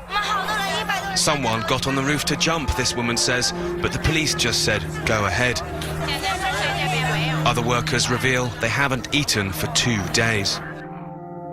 Han Dongfang is a labor activist in Hong Kong who hosts a hotline radio show devoted to workers' rights. He says China's labor unions were of no help to the laid-off workers because those unions operate as virtual branches of the government. They never thought how to represent the workers, how to help the workers. So therefore, everything they react in a way that the workers don't really need. By Christmas 2008, there were an estimated 15 million unemployed workers in China. Thousands of factories had closed suddenly. Demonstrations broke out in several cities. Some police cars were overturned. Millions of angry workers demonstrating in the streets is about the worst nightmare for China's communist government. The interesting thing is that the Communist Party was extremely worried that that might happen. And it's always worried because its legitimacy, the legitimacy of the Communist Party of China, depends absolutely on delivering economic growth. And if you talk to Communist Party officials, they will admit that. They'll say, look, if we don't deliver economic growth, there's nothing else, because we're clearly not really communist anymore ideologically. We have an essentially capitalist economy. And if we don't make it work, then we are the ones to blame, and therefore we have to keep delivering economic growth. So they're very sensitive about any form of unrest. The 2008 demonstrations echoed the notorious Tiananmen uprisings of 1989, when Chinese citizens lost their fear of dictatorship and stood up to the communist government. Han Dongfang was a leader of the Tiananmen protests, but speaking from experience, he urged workers not to participate in the violent demonstrations of 2008. One of the lessons I learned from 1989, the huge, massive street action, looks powerful, yes, but after the crackdown, everybody disappeared. We're human beings, and we have fear in front of machine guns. Even 1 million people in the street continue for 3 days. That power is not really reliable.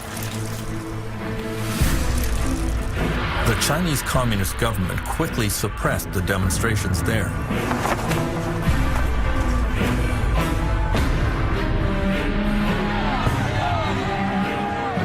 But by the end of 2008, workers around the world joined the global protest against the economic devastation brought on by the financial meltdown. In Iceland, demonstrators pushed for the overthrow of the government. In France, some bosses were kidnapped and held hostage by angry employees. The victims of the crisis were fighting back.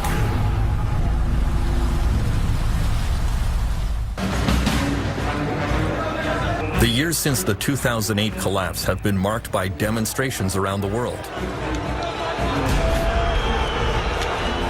owing to the loss of an estimated 30 million jobs.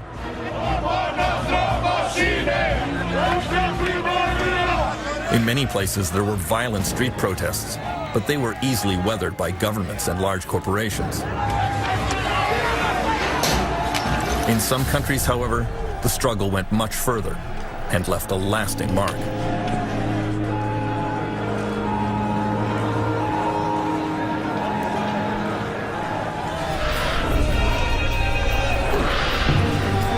The epicenter of this battle was in France, where workers have always been quick to the barricades. Because of the meltdown, in March 2009, the Continental Tire Company announced that it would be forced to close its factory in the town of Clairvaux, cutting 1,120 jobs.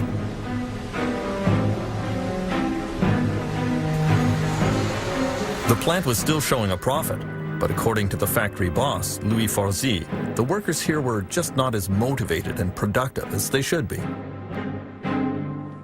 Selon moi, et c'est les chiffres qu'ils montrent, nos résultats sont inférieurs à ceux des autres usines.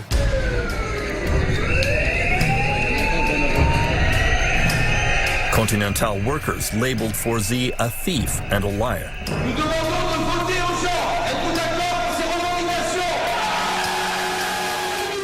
They convened a meeting at the plant to organize a protest. J'ai supprimé ma vie de famille pour Continental. C'est honteux. Forzy showed up to address them. He made a show of his patience and forbearance, until an egg in the head changed his mind. He immediately decided that perhaps he had underestimated the situation and made a tactical withdrawal from the field of battle. Why did that happen? Why? Because people were shocked, they were angry. Je pense aussi qu'il était au courant depuis longtemps qu'il allait y avoir une fermeture du site.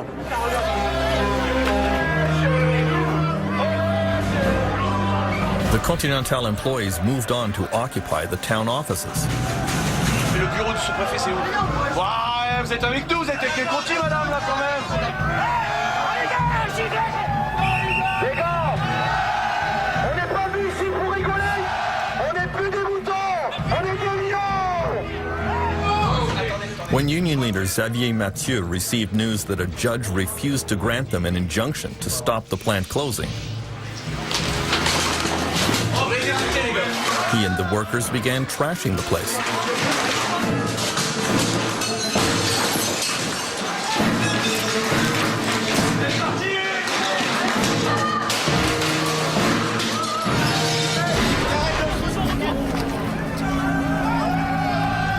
On n'ira pas à l'abattoir sans se défendre, c'est clair et net. Le désespoir des gens qui sont foutus dehors, c'est pas de la cruauté ça? C'est pas de la violence? Si, c'est de la violence. Il n'y a pas que la violence physique dans la vie, il y a la violence morale aussi. Moi, je suis fier de ce que les mecs ils ont fait aujourd'hui. Et n'attendez pas. The worker uprising began to spread across the country and became increasingly threatening. The Caterpillar Heavy Equipment Company in Grenoble announced that, in spite of record profits, they would be cutting 20,000 jobs worldwide, over 700 here in France. The global meltdown would reduce demand for their bulldozers, and so production would have to slow down. On March 2nd, workers surrounded the plant. Ils ont dit qu'ils descendaient toutes les heures pour nous informer de l'avancement de ces négociations. They were following the instructions of union leader Pierre Picaretta, who, like his father before him, has worked his whole life at Caterpillar. On est des humains Et on n'accepte pas, là, tête baissée, cette économie qui nous fait souffrir. Donc on ne pouvait pas accepter comme ça le fait d'annoncer des bénéfices records et de licencier les personnes. Oh, venez les gars, vous faites quoi là? 3 weeks of negotiations led nowhere. Tous ensemble, tous ensemble, ouais! Ouais! Tous ensemble, ouais! Ouais! On veut une solution!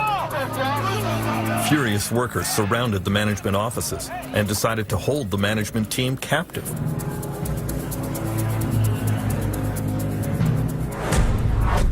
The first union leader on the scene was Nicolas Benoit. Ce coup-là, les patrons ne sont pas partis, donc on les a obligés à venir à la table des négociations pour discuter.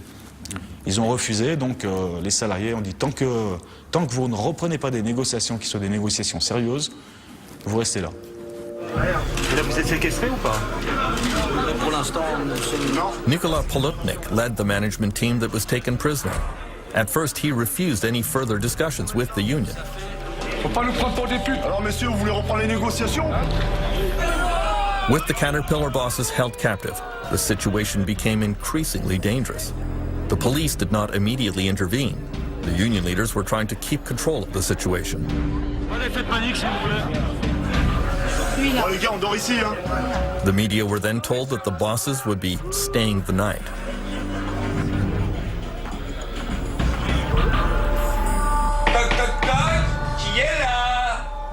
Overnight, as the captive bosses were trying to get some sleep in their offices, angry workers did not leave them in peace.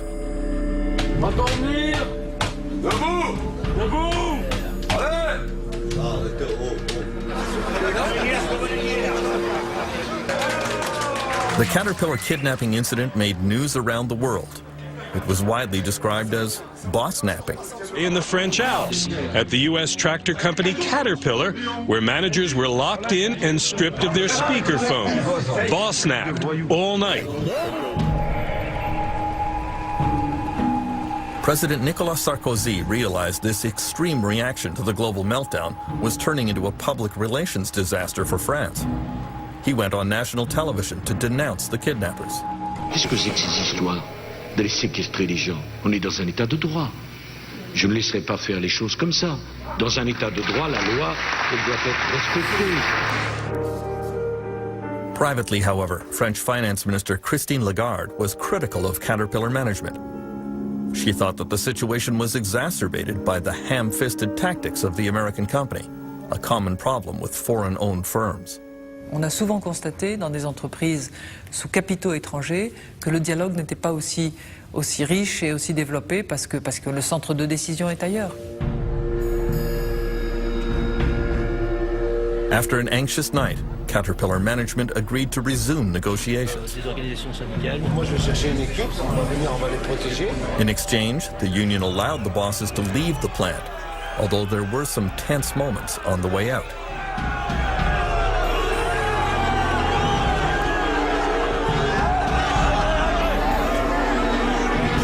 Pierre Picaretta tried to claim victory. Je pense que le message est passé et je crois que rapidement, dans les jours qui vont suivre, ça va lâcher fortement. The Caterpillar bosses who were kidnapped decided to keep silent about their ordeal. But many bosses in France realized they could soon end up in a similar predicament. On pourrait qu'avoir la réunion à 7h30. Est-ce que ça vous irait? One of them was Marcus Carriou, the human resources manager for a U.S. car parts company called Molex. He was sent into the town of Villemur, near Toulouse, to close a Molex factory that had operated here for many years.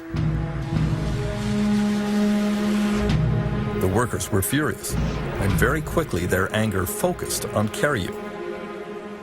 Along with nasty graffiti, Carriou says he became the target of email threats. You know, when you read about some extremists, you know, saying that people like me should be exterminated, you know, so it's. I think it's shocking to see that. The town of Villemur would be hard hit by the closure of the Molex plant, which represents 20% of its tax revenues. The local parish priest, Philippe Bachet, led the community support effort for the Molex workers. Et tous ceux qui se sont mobilisés doivent continuer à l'être pour que notre ville ne devienne pas un désert industriel. On the morning of April 20th, 2009 in Villemur, Marcus Carriou was consulting a security company about how to act in case he should be kidnapped. Ironically, that afternoon, union leader Denis Paris showed up and placed him in captivity. Et on veut 100 millions d'euros aussi pour préjudice. Et on lui a dit, écoutez, maintenant vous allez nous donner les explications et on va vous garder avec nous pour que vous nous donniez toutes les informations pourquoi vous avez fait ça. Within 1 hour, there were media all over the plant. I felt like an animal in a cage. The people there, they offered some food. They offered us some mattresses as well so that we could comfortably sleep in this office. The mattress was absolutely dirty, so I was in touch with our security advisor. He said, well, in 1 out of 2 cases they spit in the sandwiches, so I didn't want to touch that. After 26 hours, Marcus Carriou and his colleague Colin Kolbach were released from captivity. Oui, je suis fatigué, soulagé de partir. Even as they left, they felt threatened. You could see from people shouting and screaming that there was extremely heavy aggression there.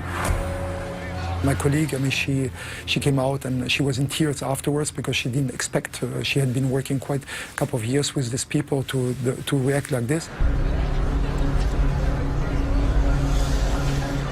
In the end, the Molex company paid some extra compensation to the laid-off workers, but did not back down from closing the plant.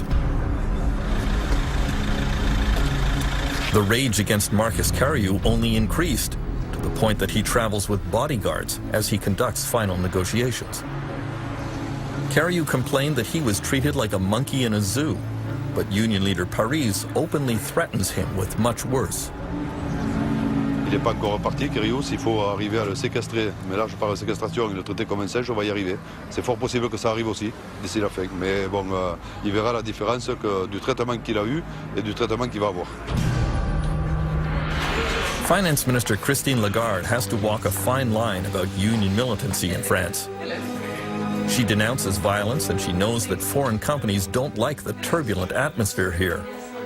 On the other hand, she points out that the people who have paid the greatest price for the global financial collapse are workers. Les actionnaires vont s'en sortir. Les cours de bourse remontent. En revanche, ceux qui souffrent, ce sont évidemment les effectifs des entreprises, puisqu'il y a des menaces de restructuration, puisqu'il y a des licenciements, puisqu'il y a des gens qui perdent leur job. Many in France believe that workers' fundamental rights have been violated in the wake of the financial crisis, and that workers here need to fight back. Les événements nous invitent à prendre position et à soutenir les causes justes. Father Philippe Bachet says that French workers give an example to the world by defining employment as an essential human right.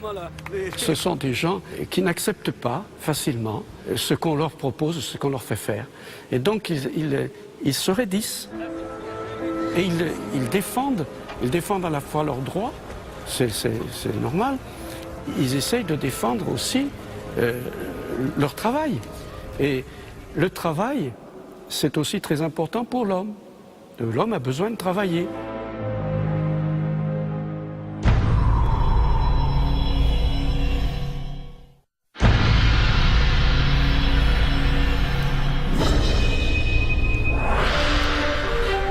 Iceland was a microcosm of everything that went wrong during the global financial crisis. The sudden collapse of the country's banks in the fall of 2008 wiped out the pensions and savings of most Icelanders. Every citizen was now saddled with a debt estimated at $350,000 per person. Icelanders were furious at the greed of bankers and government cronyism that contributed to the meltdown. In early 2009, some took to the streets to express their dissatisfaction. First, they surrounded the National Parliament, and protest leaders appealed to the public to come out and support them. I sort of wasn't very optimistic that we would be able to mobilize the people. But every week, every day, you got such shocking news that completely shook the foundations of, you know, your sense of what was moral.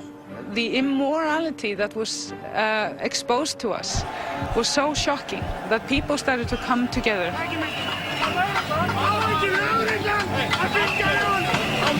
The Reykjavik police moved into position to protect the parliament.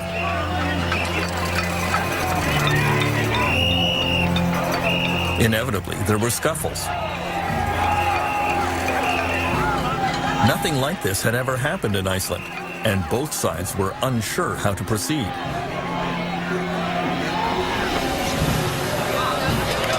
On January 21st, the anger focused on Icelandic Prime Minister Geir Haarde. His car was surrounded and pelted with eggs and garbage. He was shaken by the incident, especially because it came shortly after a difficult visit to his doctor. When people were attacking my car, I had gotten the diagnosis the night before that I had cancer. So all of this in my memory is very, very vivid. I can understand why people were angry, particularly those who had lost money, who had lost their jobs. There was a crisis that nobody had really expected, of enormous proportions. Icelandic poet and singer Hordur Torfason was the main protest leader. I said to the people, we are all angry, but use your anger as a positive force. Don't destroy, don't use violence, don't attack people, don't go to the homes of the politicians, because that's private. We can never use anger to destroy.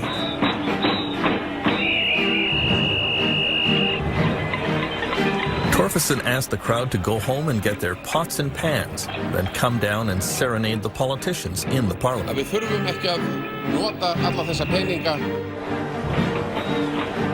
And it was new for Icelanders, ordinary people, to come out and do something sort of illegal, like not obeying police orders and so forth. And in the end, it almost became tribal. There were so many people with pots and pans and homemade drums, and there was this beating and the fires outside the parliament. In a sense, it was sort of the unbearable lightness of being, to be there, to experience this within the nation, and to see the joy and experience the joy when we finally got what we wanted. On January 23rd, Icelandic Prime Minister Geir Haarde addressed his countrymen on national television and announced that he was resigning due to illness. Og velja sér nýjan formann sem leiða mun flokkinn í næstu kosningum. Takk fyrir. His governing coalition fell apart. National elections were called. The new government in Iceland was left to clean up the incredible mess left by the bankers and politicians who preceded them.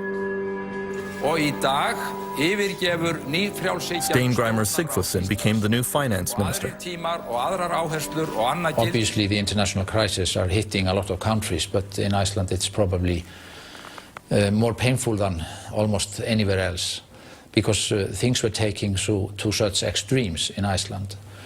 This neoliberal privatization experiment that was driven forward by greed and bad practices in business had a terrible ending, and now we are paying the price. And like usually, it's not the people that caused the problem that have to tidy up afterwards. Many Icelanders feel they are living in the ruins of a collapsed society. Every night, Reykjavik police see the symptoms, like an upswing in domestic violence. Here a woman has called for help because her estranged husband has broken into her house and grabbed her baby in a fit of drunken desperation.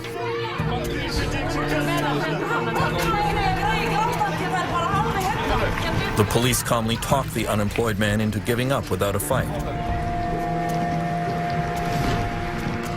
Constable Stefan Einarsson says police here are sympathetic with people who become despondent after they lose their jobs. We're just people like everybody else. We have mortgages and car payments we have to make. So we're in the same situation as everyone else. Protest leader Birgitta Jonsdottir was elected to the Icelandic parliament. I feel incredibly strange, and at the same time I feel deeply honored to be trusted, to be in there. I will just carry on doing what I was elected to be sort of a bridge or a voice for ordinary people, for the grassroots movements within this building there. As a result of the meltdown, young people in Iceland faced decades of high taxes and reduced social services to help pay off the debts run up by Icelandic banks. At this art college in Reykjavik, the students are multilingual, well-educated, and mobile. And there is a great fear that a high proportion of them will just give up on Iceland and move to other countries. Korto Jabali is one who plans to emigrate. Most of the people I know don't want to live here forever. They all want to leave. Like everyone. I don't know one single person my age that really wants to stay in Iceland.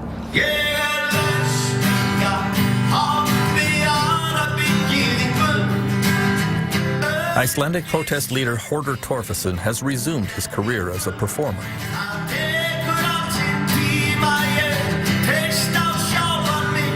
He realizes that many of his countrymen are demoralized and that many young people want to leave. But he is quite sure that Iceland can still have a bright future. I think many of these people, if they go away and they look around in the world and they start revaluing, or seeing what really they will come back. I traveled the world, I've seen so many things I think this society is a very good one, and we have the opportunity to build it up. And I see signs of this beginning. People are really standing together and helping each other.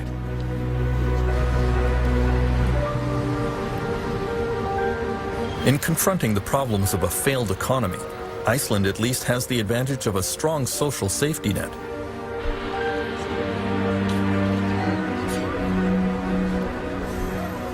The situation is much more difficult in what is being called the Western world's most surprising failed state, California.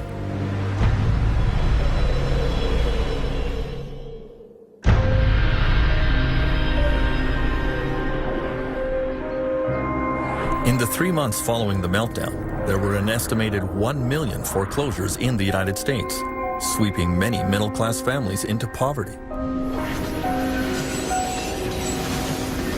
Tent cities began springing up across the country as the homeless desperately searched for somewhere to spend the night. This one suddenly appeared in a field in Sacramento, California, the capital of a state that was long considered America's richest.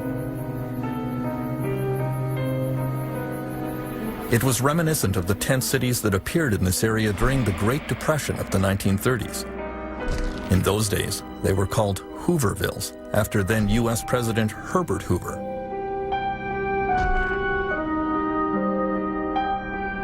Back then, homeless people camped along the banks of the Sacramento River at the edge of town. And again today, the homeless have pitched their tents in the exact same spot. It is a dangerous place because the river can suddenly overflow its banks and flood the area.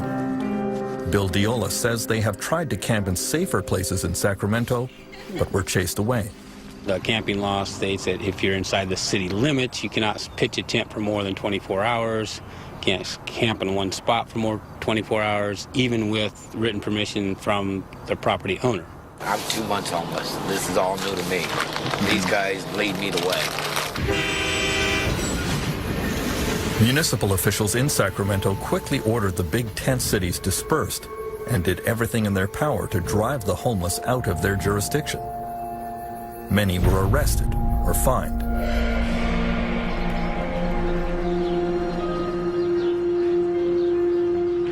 The Harrelson family of Sacramento have been homeless for months. When debt overcame them, they sold their house and tried to move in with relatives, but it didn't work out. They are on bicycles now because they can't afford a car, which is sadly ironic because Francis is a retired auto worker. I worked for General Motors for about 30 years. And I got an early, when they came out with the early retirements, I jumped on it. Thought it was a good deal. Didn't turn out to be. The family has spent some nights camping beside the Sacramento River, which Angelina did not enjoy. I'm a girly girl. I don't like bugs. I don't like dirt. And it gets really cold at night. And then being dark outside and knowing that there's critters around like skunks or raccoons terrifies me.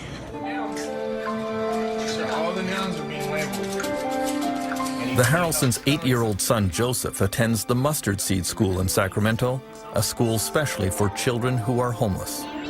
We do recess, then we go in and we eat breakfast there, and we do a journal and DOL. And after the afternoon, we do math or science, just fun stuff to do.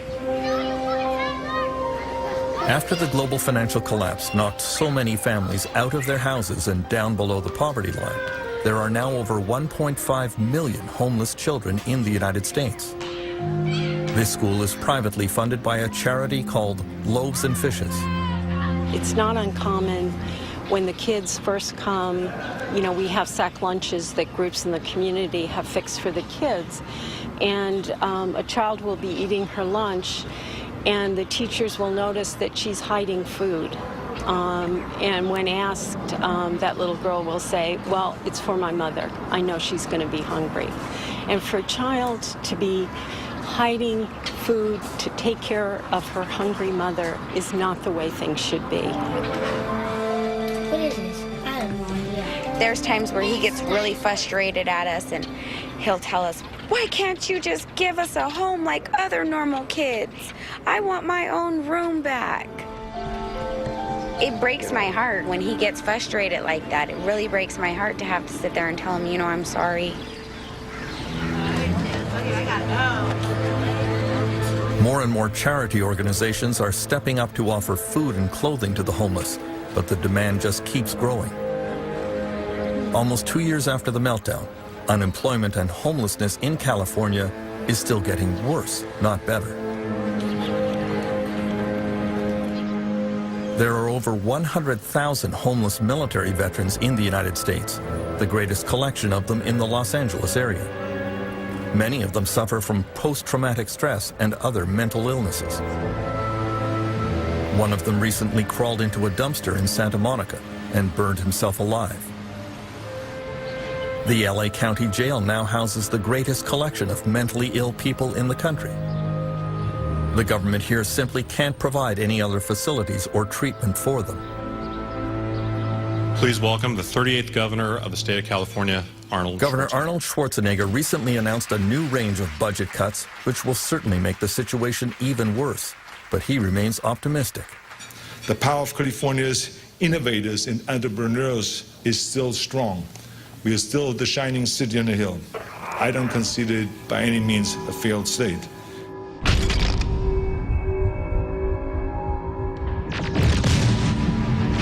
Many of the governor's critics say he's turning California into a wasteland that resembles his famous Terminator movies.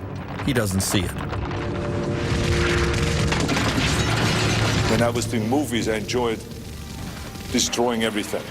I mean, I loved blowing up buildings and loved destroying cars and wiping out people and all those kind of things. So by the time the landscape was there, it was just everything was burning and everything was a wreck.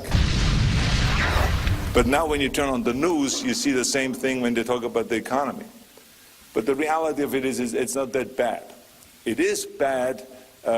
We did go down with the economy, but we're going to be okay in California. This debate is turning into a bit of a family feud for Republican Governor Schwarzenegger. He's married to Maria Shriver, whose family has long been associated with the Democratic Party. His brother-in-law, Bobby Shriver, is now the mayor of Santa Monica. He thinks California is a failed state.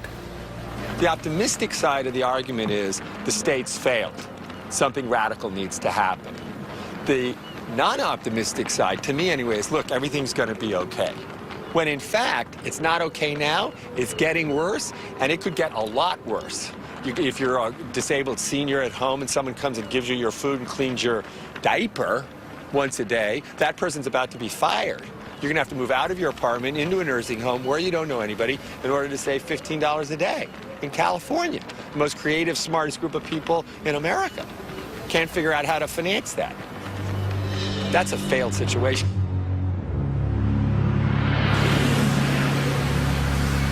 This is absolutely outrageous. Many people believe that Canada was largely spared by the global financial crisis. The people of Windsor, Ontario, don't feel that way.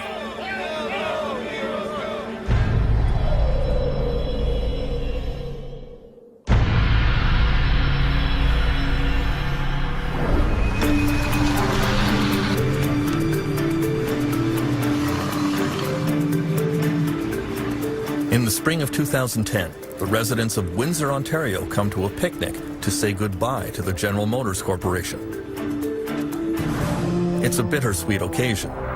The company is bringing its 90-year history in this city to an end with the closure of its last plant here. The last 500 GM workers in Windsor are losing their jobs and joining the list of workers around the world who have been hurt by the meltdown. The auto industry has been among the worst hit.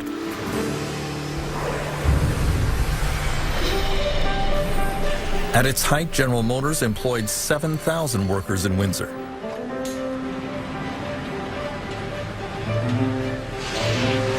But today, GM says there is just not enough work to keep this transmission plant open.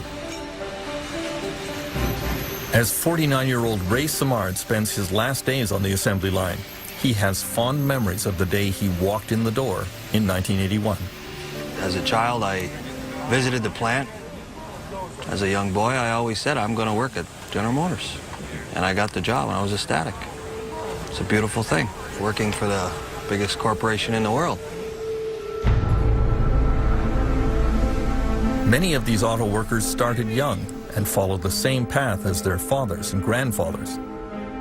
Many assumed they had jobs for life and don't really know how to do anything else. It came as a total shock when GM advised them in May 2008 that this plant would be closing for good.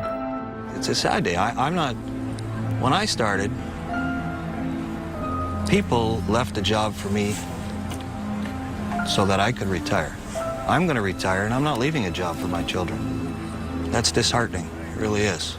You feel a bit somehow responsible for that? Or? Sure. We all do. We all have to take responsibility for that. At the height of the financial crisis, it looked as if General Motors would not be the only major casualty in the automobile sector.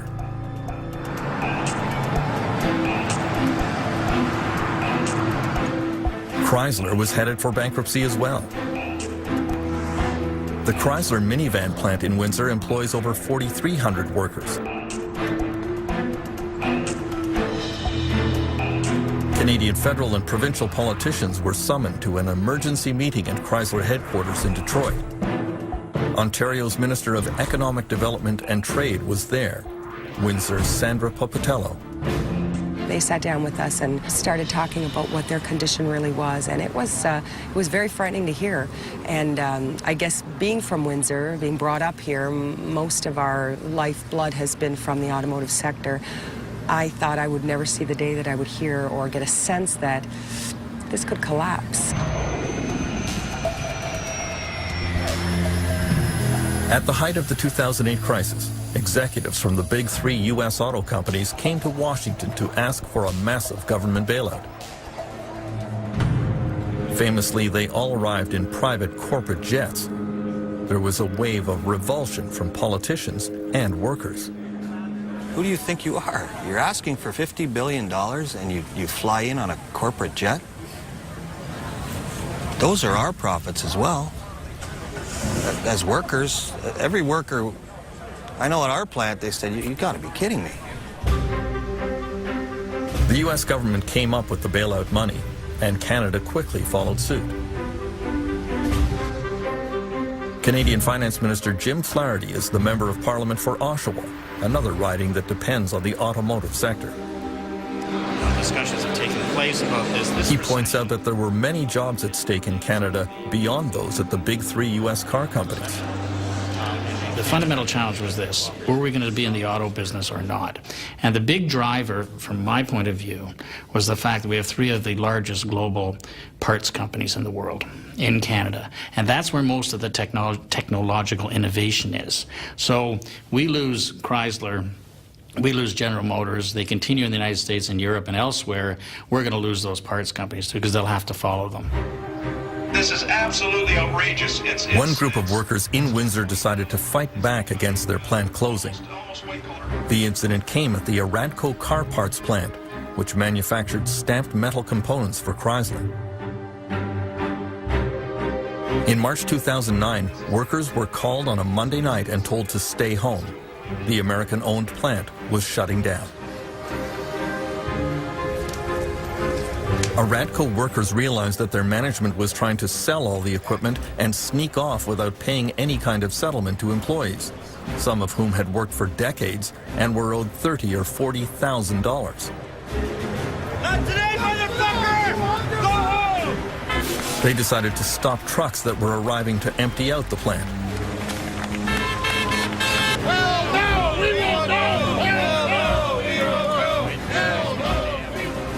Then, when management still refused to negotiate with them, the workers occupied the plant. Isn't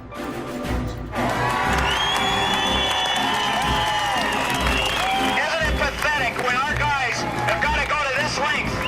We got to stand in a building and take over a building to get our point across. Among the union leaders standing on the roof was Jerry Farnham. Some of the workers here have decided to take over the plant. That's the only thing they have in order to try to get the monies that are owing to them. Sir, they have the right to refuse you entry. Okay, that's what they're doing. The battle moved on to a downtown hotel where Aradco's parent company was trying to hold an auction to sell off the equipment inside the plant. Keep going. Follow my road, guys. The workers were able to mobilize to disrupt the proceedings. There were a few tense moments until the police finally intervened. I assure you and I guarantee you that there will be no auction today. That's my promise.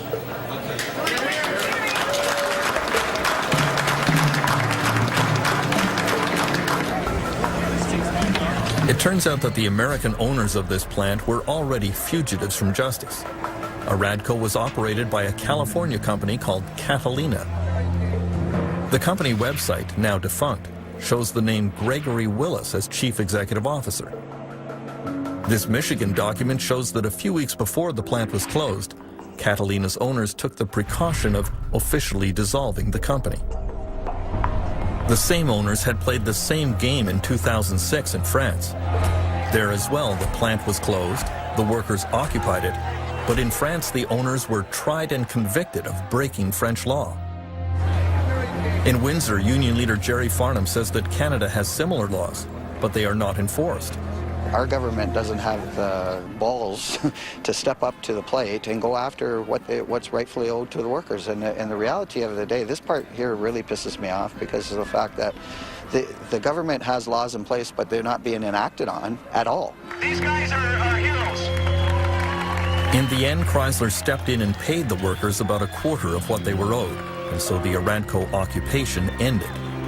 Unfortunately, only a handful of them have been able to find work in other plants. This is a nice truck, eh? Did you see For that? Ray Samard, forcibly retired from GM at age 49, the future looks a little scary.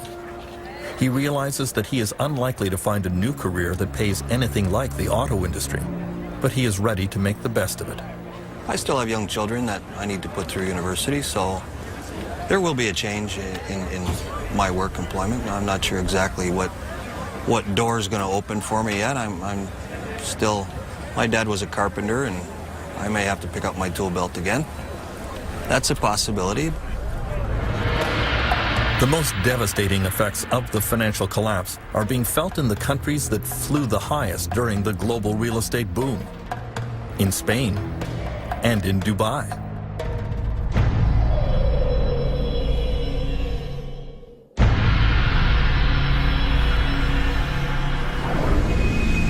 Most Workers around the world had little way to fight back against the effects of the meltdown. During the boom years, Spain was called the miracle of Europe. No more. At 6 a.m. every morning at the Plaza Elliptica in Madrid, immigrant workers from many countries line up and hope to be picked for a day's work by small contractors who drive by. With unemployment at 20%, they were the first to lose their jobs.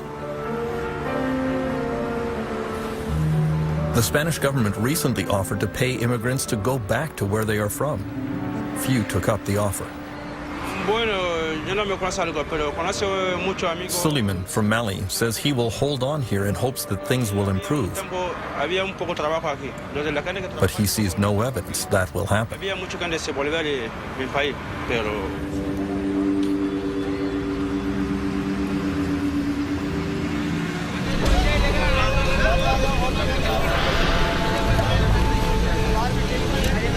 The real estate crash in Dubai has been even worse for the army of construction workers who came here from India and Pakistan and all over South Asia.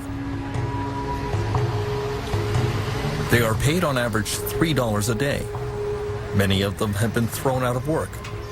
Many have not been paid for months.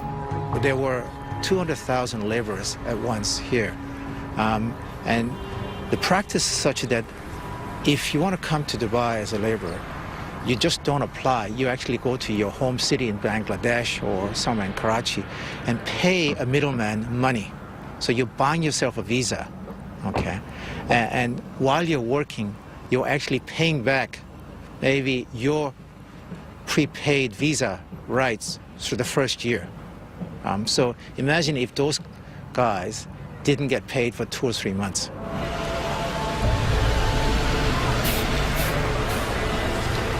Some of these workers went on strike demanding back pay. Dubai authorities started rounding up unemployed workers and forcibly expelling them from the country. For many, it is unclear whether it is worse to stay or to go home. Because many of them had to take on debt in their home country in order to get to Dubai to pay for their visas and sponsorship, they're actually going to go home either at a loss or, in the worst case, indebted to money sharks in their home country. So in many ways, they're the biggest losers of the Dubai crisis. As the grim toll of the financial crisis continues to mount around the world, many governments are looking for the true causes of the meltdown. In many cases, what they are finding is criminal. The search for the causes of the global financial meltdown has led to some evidence of fraud and corruption. In the City, the financial district of London, England, during the boom, the wild partying and flaunted excess of the banking world became legendary. Then a deep throat appeared, someone who was telling tales out of school that could get everyone in trouble.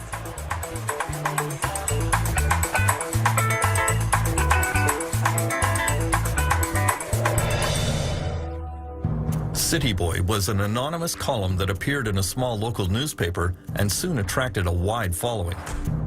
Eventually, City Boy was revealed to be the 35-year-old extremely successful investment banker, Geraint Anderson.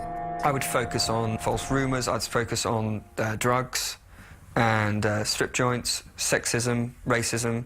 I would tend to focus on the less salubrious sides of the city because I wanted people to, well, I suppose those are the things that were causing me stress and grief and making me feel rather dubious about my job, and so I wanted to just really go into the confessional and tell everyone about it. City Boy's revelations included what he saw as widespread immoral and even criminal behavior in London's financial world. He says traders would regularly conspire to circulate false rumors about a company in order to drive its stock price up or down, depending on the bets they had placed. He says that every day traders were feeding each other inside information that would allow them to illegally profit from deals. And that mentality was all pervasive. Insider trading, the spreading of false rumors, was becoming more and more prevalent. It was basically genuinely a Wild West casino. It was a get-rich-quick. the good times are going to stop rolling at any minute. We've got to make our money. And I found it quite disgusting in a way. I had a very religious background. My grandparents were missionaries. My father was a Labour MP. I was a hippie. What the hell was I doing in this world? The low-level fraud revealed in Britain was nothing compared to the behavior discovered at senior corporate levels in America.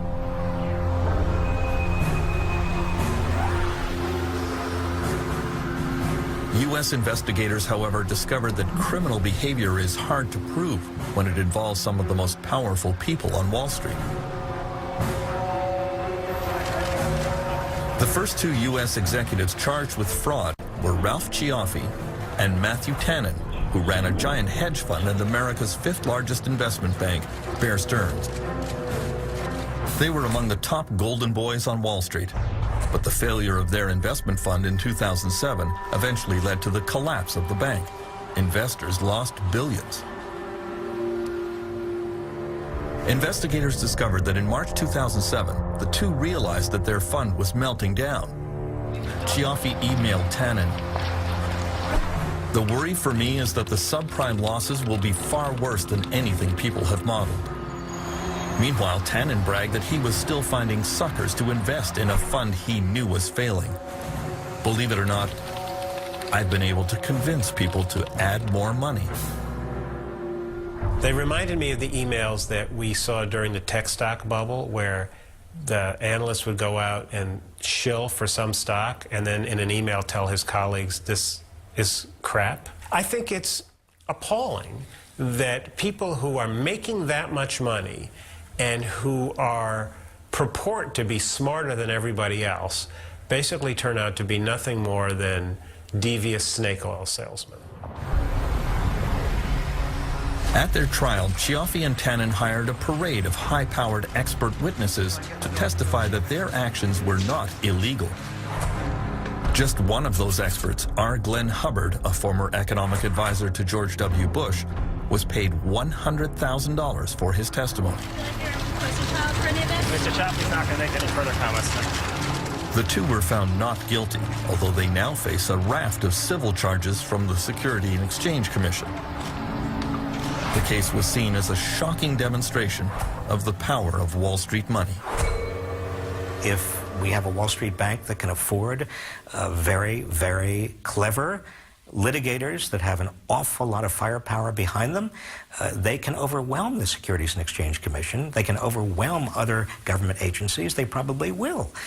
But that doesn't mean that they were playing the game straight. That doesn't mean that they were following the intention of the law. In recent months, a lot of investigators in the United States have focused on the richest investment bank, Goldman Sachs.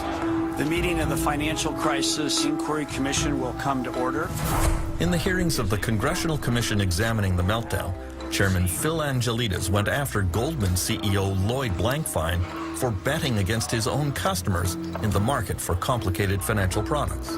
Do you believe that was a proper legal, ethical practice? The short answer is, this is the practice of a market maker, and I would like to explain this. Blankfein claimed that his bank was just putting together deals, matching buyers who believed house prices were going up with sellers who believed house prices would go down. He argued it was completely normal for Goldman to take one side of that bet, or lend money to the buyer or the seller. We provide the necessary liquidity as market makers to help ensure that buyers and sellers can complete their transactions and securities markets can function efficiently. Goldman Sachs was not merely matching buyers to sellers. They were actively creating products for sale into the marketplace with the Goldman Sachs imprimatur behind it. And I believe that carries with it responsibility. Lloyd Blankfein denied that responsibility. He said betting against his own clients was okay because all parties knew what they were getting into. I'm just going to be blunt with you. It sounds to me a little bit like selling a car with faulty brakes and then buying an insurance policy on the buyer of those cars. Every I'm talking about purchaser betting of against an asset here is an institution, probably professional-only investors dedicated, in most cases, to this business. Representing pension funds who have the life savings of police officers, These teachers. are the professional investors who want this exposure. But that was immediately contradicted by evidence unwittingly provided by a young Goldman trader named Fabrice Tour. A U.S. Senate committee discovered emails in which Mr. Tour had bragged that he was selling to unsophisticated investors, or as he called them, widows and orphans that I ran into at the airport. Goldman Sachs has claimed that it had no idea that the U.S. housing market was destined to collapse. But way back in January 2007, Fab Tour wrote, "The whole building is about to collapse any time now. Only potential survivor, the fabulous Fab, standing in the middle of these complex, highly leveraged, exotic trades he created."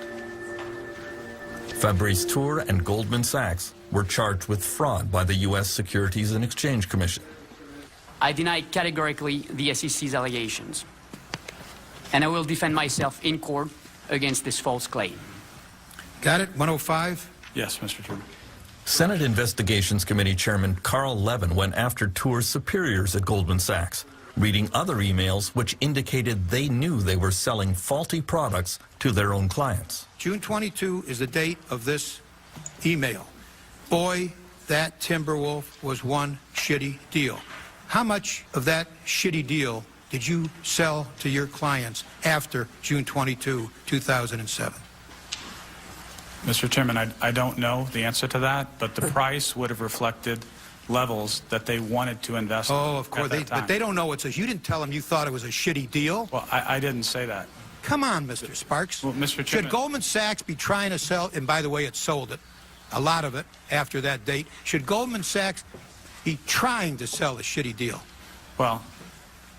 Can you answer Again, that one? Can you answer that one, yes or no? I mean, we expect, I think, when we go into the hardware store or when we go into the toy store for our children, that when we buy products, that they're good products and that the people selling them stand behind them. It's really the nature of responsibility in a society and an economy.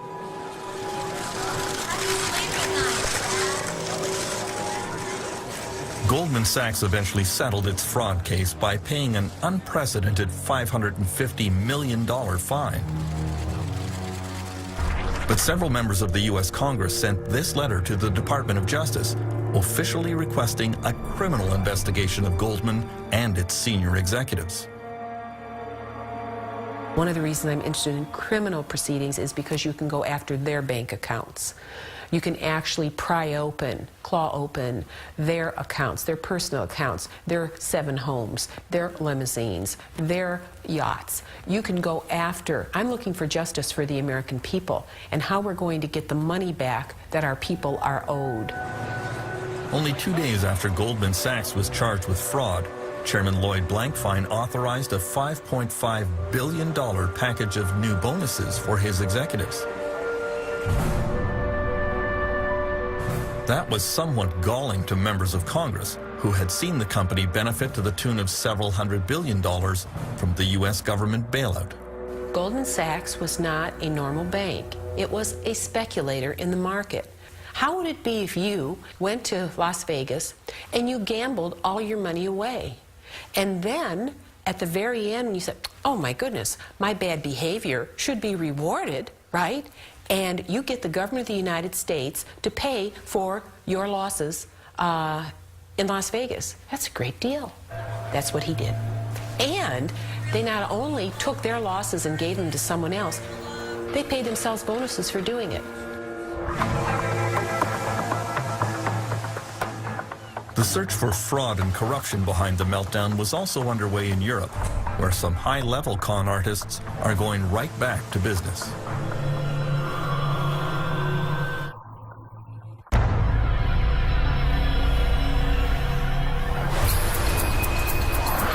In the boom years, Spain was widely referred to as the miracle of Europe. There were more houses built here than France, Germany, and several other European countries combined. But now we know there was a great deal of greed and corruption beneath the surface. Among the brightest stars of the real estate boom here was Francisco Hernando, a true Spanish success story. He lived a flamboyant lifestyle, surrounded by his motorcycle racing team, his corporate jets, and his private yacht. Not just any yacht, but a 236 feet long, costing $80 million, the biggest, most expensive yacht in Spain.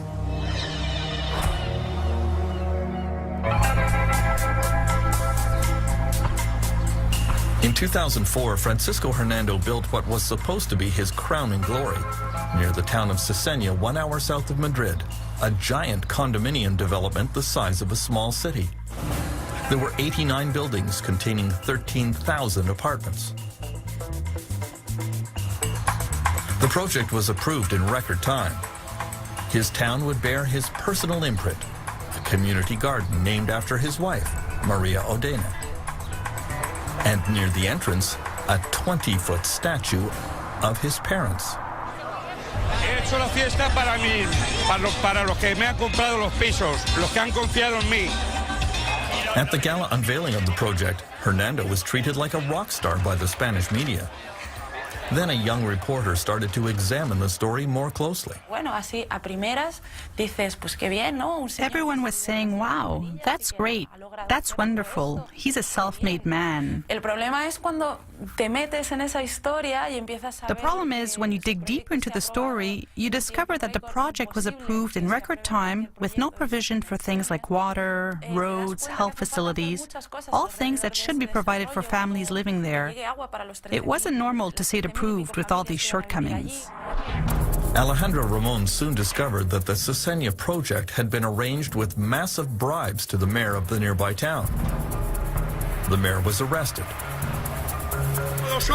Journalists investigating Francisco Hernando's previous projects found a similar trail of corruption and bribery. He did not welcome this new brand of media attention.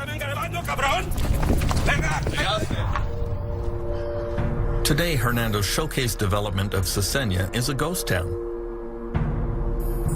Without all the proper hookups for water and sewage, very few people could actually move in. There is just one empty building after another, connected by deserted streets. Because of the meltdown, the market for condominiums has collapsed. Francisco Hernando has evaded prosecution because Spanish police have not yet been able to prove that he was the source of all the bribes. In a fit of pique, he announced that he's taking his business out of Spain and moving to Equatorial Guinea, where he is already involved in another scandal. We've seen this guy do the same thing over and over now in different countries. I don't know if this guy knows how to do it any other way. Maybe that's just how he does things. Over the last 2 years, criminal investigations in Spain have resulted in dozens of arrests. In the city of Marbella, almost the entire town council stands accused of accepting bribes from real estate developers. Because of the meltdown, 2/3 of Spanish municipalities are now facing bankruptcy. The crash has been even more spectacular in a bigger real estate boomtown.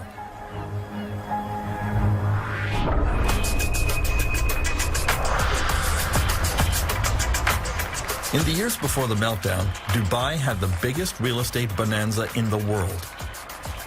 Then the market here tumbled, losing 50% of its value, leaving Dubai virtually insolvent. You would think that would upset Dubai's supreme leader, Sheikh Mohammed bin Rashid Al Maktoum, but apparently not. In January 2010, Sheikh Mohammed threw this massive party to mark the opening of the world's tallest building, the Burj Khalifa.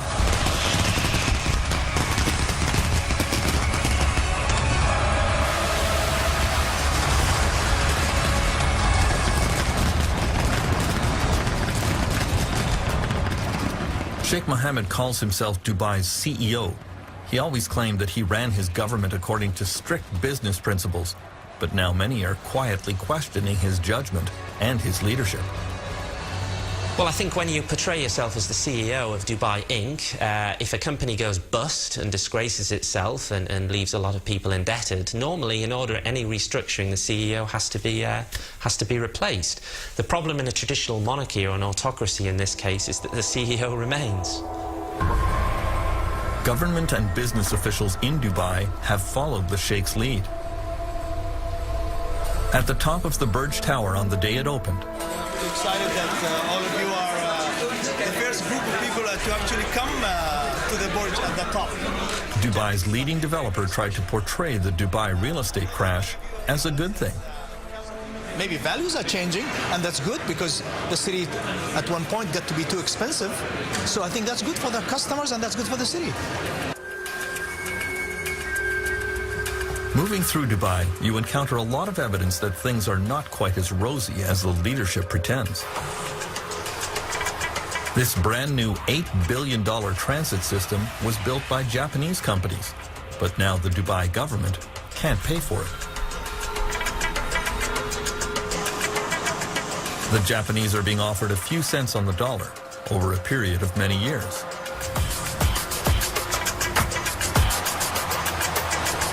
Before the crash, Dubai was home to the world's greatest collection of building cranes. But now the construction sites have ground to a virtual halt.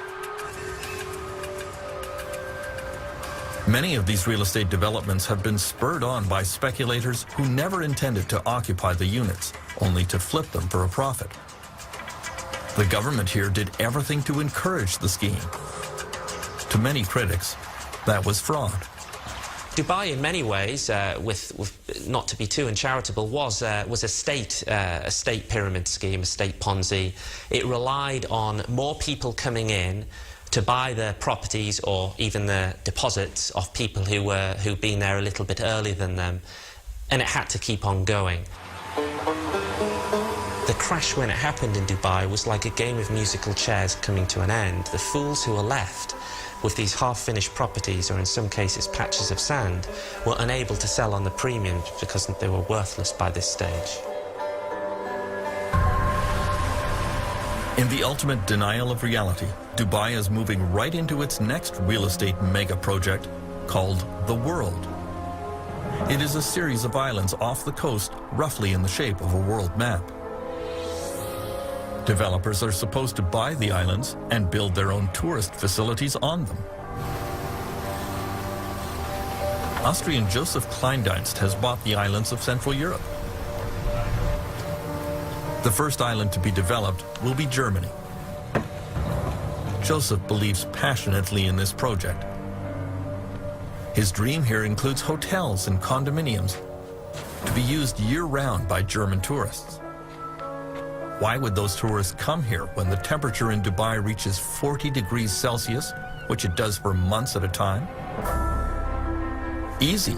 Joseph says he's going to air condition entire streets.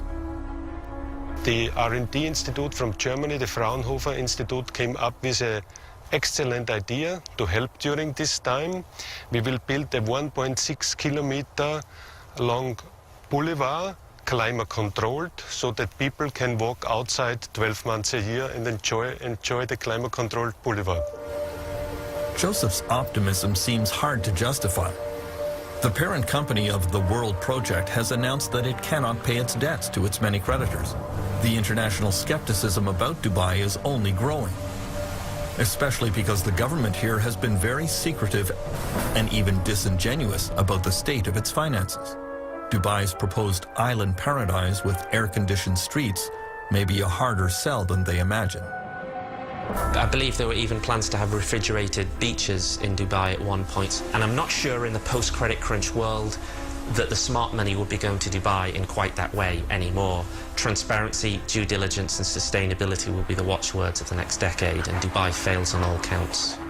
I wouldn't feel particularly confident if I'd invested dozens of millions of dollars in purchasing these patches of sand.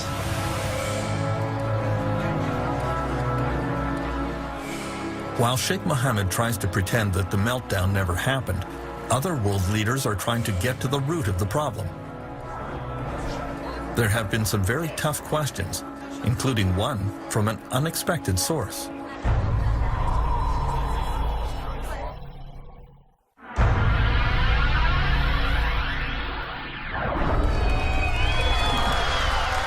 Queen Elizabeth has lived through the Great Depression, World War, and numerous financial collapses, but she found the 2008 meltdown especially troubling.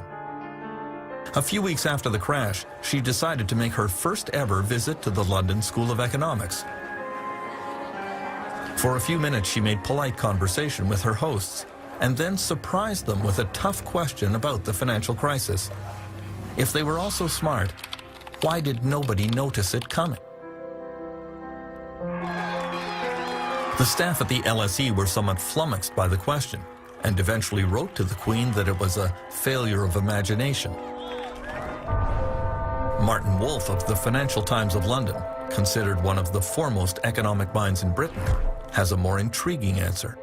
You will never foresee these things because the system is ultimately just too complicated for anybody really to understand. The economy is an extremely complex adaptive system. In fact, I think it is the most complex system we know. It has the complexity of billions of people engaged, producing billions of products over time and space.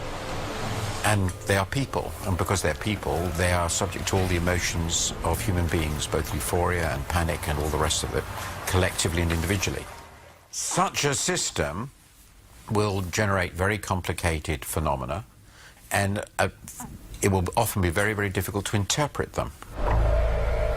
The United States government is also searching for what went wrong. There is general agreement that it was a major failure of the U.S. regulatory system, starting with the SEC, the Securities and Exchange Commission. The SEC was asleep at the switch. The Federal Deposit Insurance Corporation, for much of the time, was asleep at the switch. The Treasury, for much of the time, was asleep at the switch.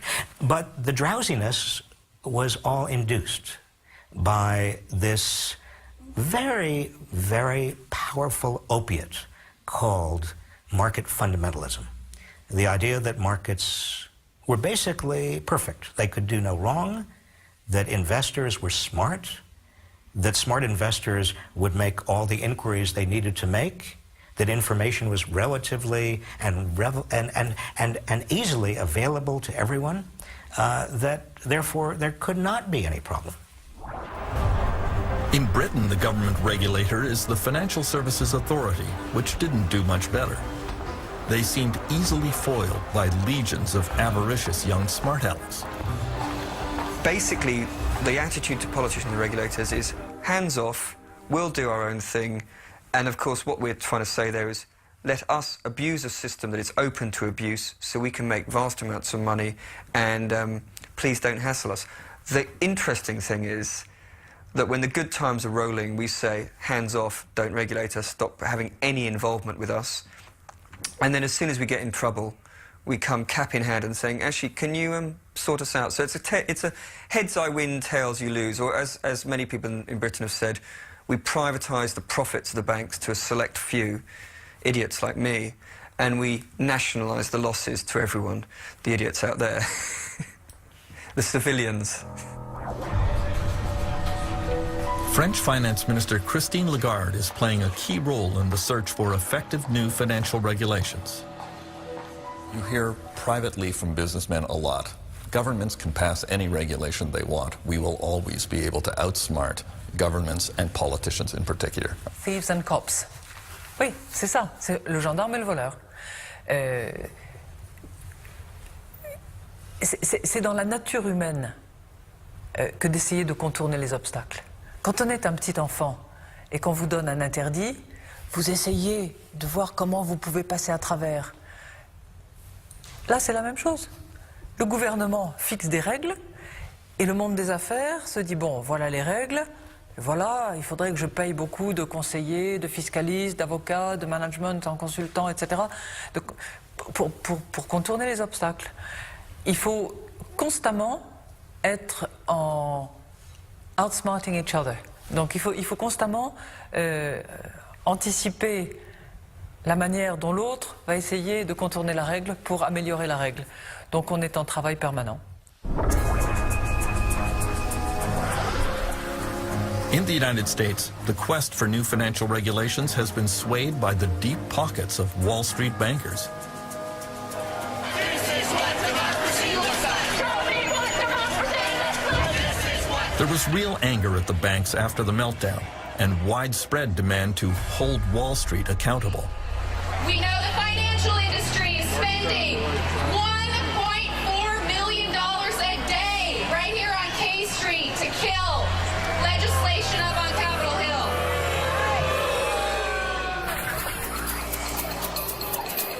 Hill. Consider this. On Capitol Hill, Wall Street lobbyists outnumber elected politicians 5 to 1. The politicians are surrounded and outgunned. Somehow, though, Wall Street claims that it lost out in the financial reform package eventually signed into law by Barack Obama.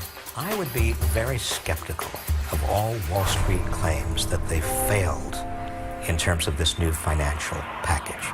Certainly, they have an interest in making the public feel that they failed. And certainly members of Congress, Democrats and Republicans, have an interest in making the public feel that they were very tough on Wall Street. That certainly is the rhetoric. But look carefully under the surface. Look at these 1,500 pages. Look at how many loopholes are still there. Wall Street came out exceedingly well. They lost the rhetorical contest. They won the regulatory contest. The search for new international financial regulation is proving equally difficult. It is being led by Dominique Strauss-Kahn at the International Monetary Fund. He was a longtime French finance minister and is considered a leading candidate to be the next president of France. The crisis also shows that some very risky behavior in the financial sector may put at risk the whole system. And of course, it's in the nature of the banking system to take risks. That's why we have a banking system, that's fine. But there's a limit to the kind of risk that you may take, and if you make a profit, it's an individual profit, and if you have a losses, it's a collective loss. So putting in place different kind of regulation that avoid or that limit this appetite for risk is also part of what has to be done. And if we don't do anything of this, then of course it means that we didn't learn anything from the crisis, and I can't imagine it will be the right attitude. The failure to agree on new international financial rules will allow big banks to play one country off another to see where they can find the most lax regulation. Many believe the competition between New York and London to be the financial capital of the world was a major contributing factor to the 2008 meltdown. Now, the real problem that we face going ahead is that this same kind of pressure, where is going to be the financial capital of the world, is going to come back once the crisis, memories of the crisis have faded. Certainly Frankfurt and Paris are going to be back into the race, but so are Tokyo, so is Singapore, and so is Shanghai, and so is Hong Kong. And what I think may well happen at some point is if Shanghai and Hong Kong combine, then you are really going to see a race to where's going to be the financial capital. And unless we have some kind of global oversight, it is going to be regulatory arbitrage. It is going to be a race to the bottom. Most of the G20 countries. Dominique Strauss-Kahn believes that a repeat of the 2008 global financial collapse is inevitable. I won't say it can happen again. It will happen again. When? I don't know, 2 years, 5 years, 10 years, 20 years. But there's no reason to believe that we have the silver bullet that make it possible to avoid any kind of crisis in the global economy. The question is to try to, first, prevent, avoid as much as possible, and when we are unable to avoid the crisis, to have tools to mitigate the effect of the crisis. While politicians argued over regulations which might prevent the next global crisis, along came an explosion which made everyone think it was already here.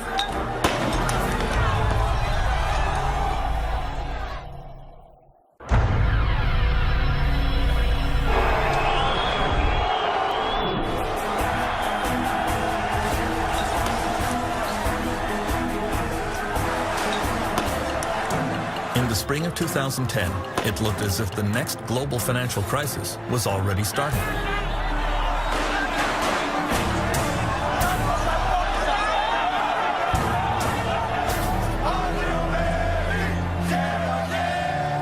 The government of Greece had sunk dangerously into debt and would no longer be able to pay its creditors.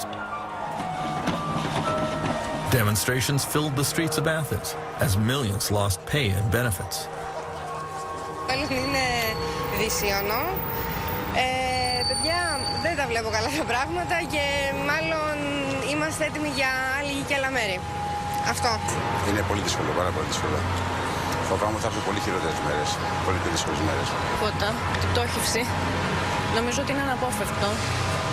Επειδή έχω μια επαφή με οικονομικά θέματα, θεωρώ ότι δεν υπάρχει τίποτα άλλο πέρα από αυτό, δυστυχώς. Many international investors believed that if Greece fell, other countries such as Portugal, Spain, Italy, and Ireland would not be far behind. All those countries found it very hard to borrow money. Why should I lend any money to you unless I trust that you're going to pay me back? And if you show that you are not reliable, I'm not going to trust you, or I'm going to demand huge interest rates in terms of making my next loan to you. Sovereigns are no different from banks, no different from individuals.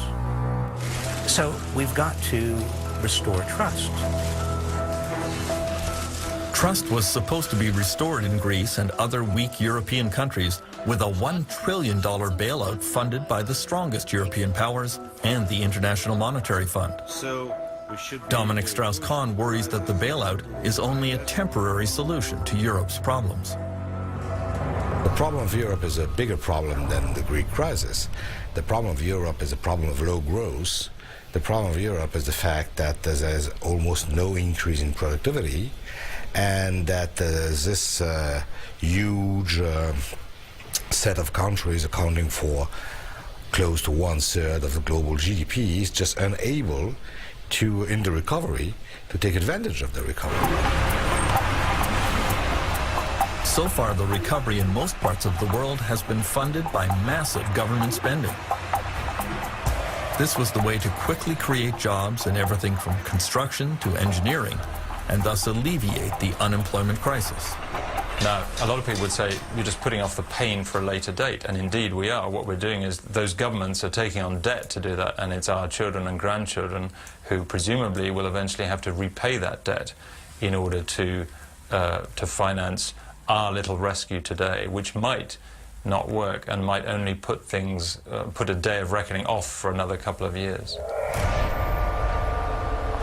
For some leaders, such as Nicolas Sarkozy of France, the global financial crisis has been a profound shock that radically transformed their view of the world. Sarkozy has always been seen as a right-wing free enterpriser, very much pro-capitalist and pro-American. Then France was rocked by plant closures and labor upheavals. Some workers even kidnapped their bosses and turned to other forms of violence. Il nous faut trouver. In September 2008, Sarkozy gave a speech that astonished his audience. Le laisser-faire, c'est fini. Le marché tout-puissant qui a toujours raison, c'est fini. Je vous l'ai dit, je crois qu'on a tous changé au travers de cette crise. Et en même temps que la bulle immobilière et que la bulle financière s'est dégonflée, ça nous a tous permis de faire un peu un examen de conscience de la création de valeur, de la répartition des ressources, de l'allocation des richesses, de la stratégie des pays les uns à l'égard des autres, de la mesure du bien-être. Je crois que sur tous ces points-là, nous avons tous évolué, le président de la République aussi. Ce sont des principes simples sur lesquels je ne céderai pas. President Sarkozy has asked some of the world's leading economists to come up with new ways of measuring growth and prosperity, to give greater consideration to the environment and quality of life. He wants a rethinking of capitalism. What gets measured gets done. Si vous n'êtes pas capable de mesurer quelque chose, vous ne faites rien, vous n'améliorez rien, puisque vous ne savez pas par rapport à quoi vous vous basez. Donc la mesure des choses est extrêmement importante. Je vous donne un exemple. Si vous pensez que l'eau n'a aucun prix, vous laissez couler tous vos robinets. Ça n'a pas de prix. Et pourtant, ça a un coût. Vous consommez de l'eau. Donc il faut, pour chaque chose, pouvoir fournir une valeur, pouvoir fixer un prix. While many Western nations are rethinking capitalism, China is embracing it with a fervor that could prove dangerous.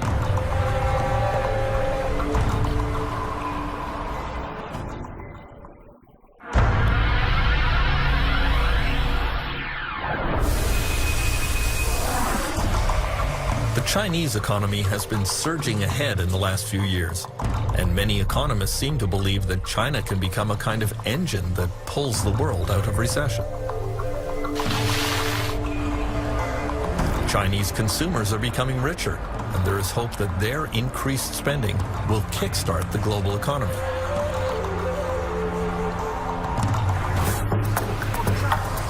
On the other hand, there is widespread concern that the next real estate bubble that will lead to the next global meltdown is already inflating here. In the world's largest municipality, Chongqing, you see the construction of an endless supply of apartments right beside other apartment buildings that are largely unoccupied. Scenes eerily familiar from the real estate bubble which preceded the 2008 meltdown in Dubai and elsewhere.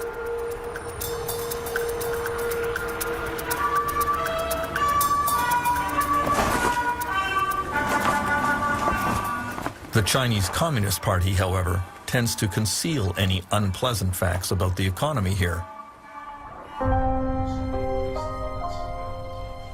Professor Michael Pettis teaches in the business school at Beijing University. He says China watchers have to resort to odd measures to try to get at the truth about the real estate bubble.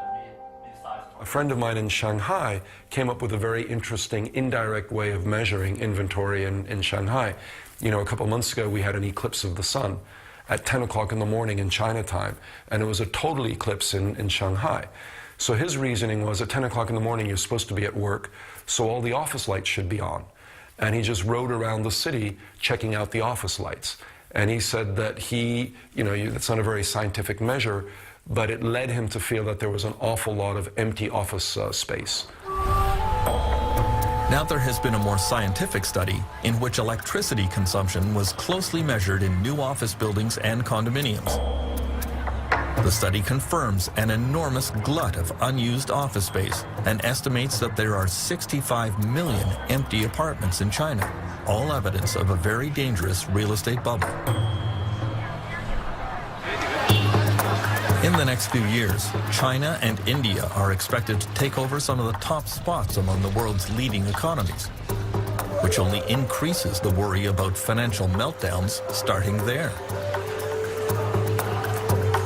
If we're affected by a slowdown in the United States, if we're affected by a slowdown in Europe, what's going to happen when the two economies, 2.5 billion people, China and India, when there's a slowdown there? What's going to happen when a hedge fund fails in India? What's going to happen when there's a mortgage meltdown in China? The effect on the rest of us is going to be enormous. And the time to deal with those kinds of issues is now, before, in fact, it happens. Because if we don't ensure that Chinese banks are transparent, if we don't ensure that the Indian financial industry has a set of regulations that at least live to a minimal world standard, then we're going to be in a mess that's going to make today look like a picnic.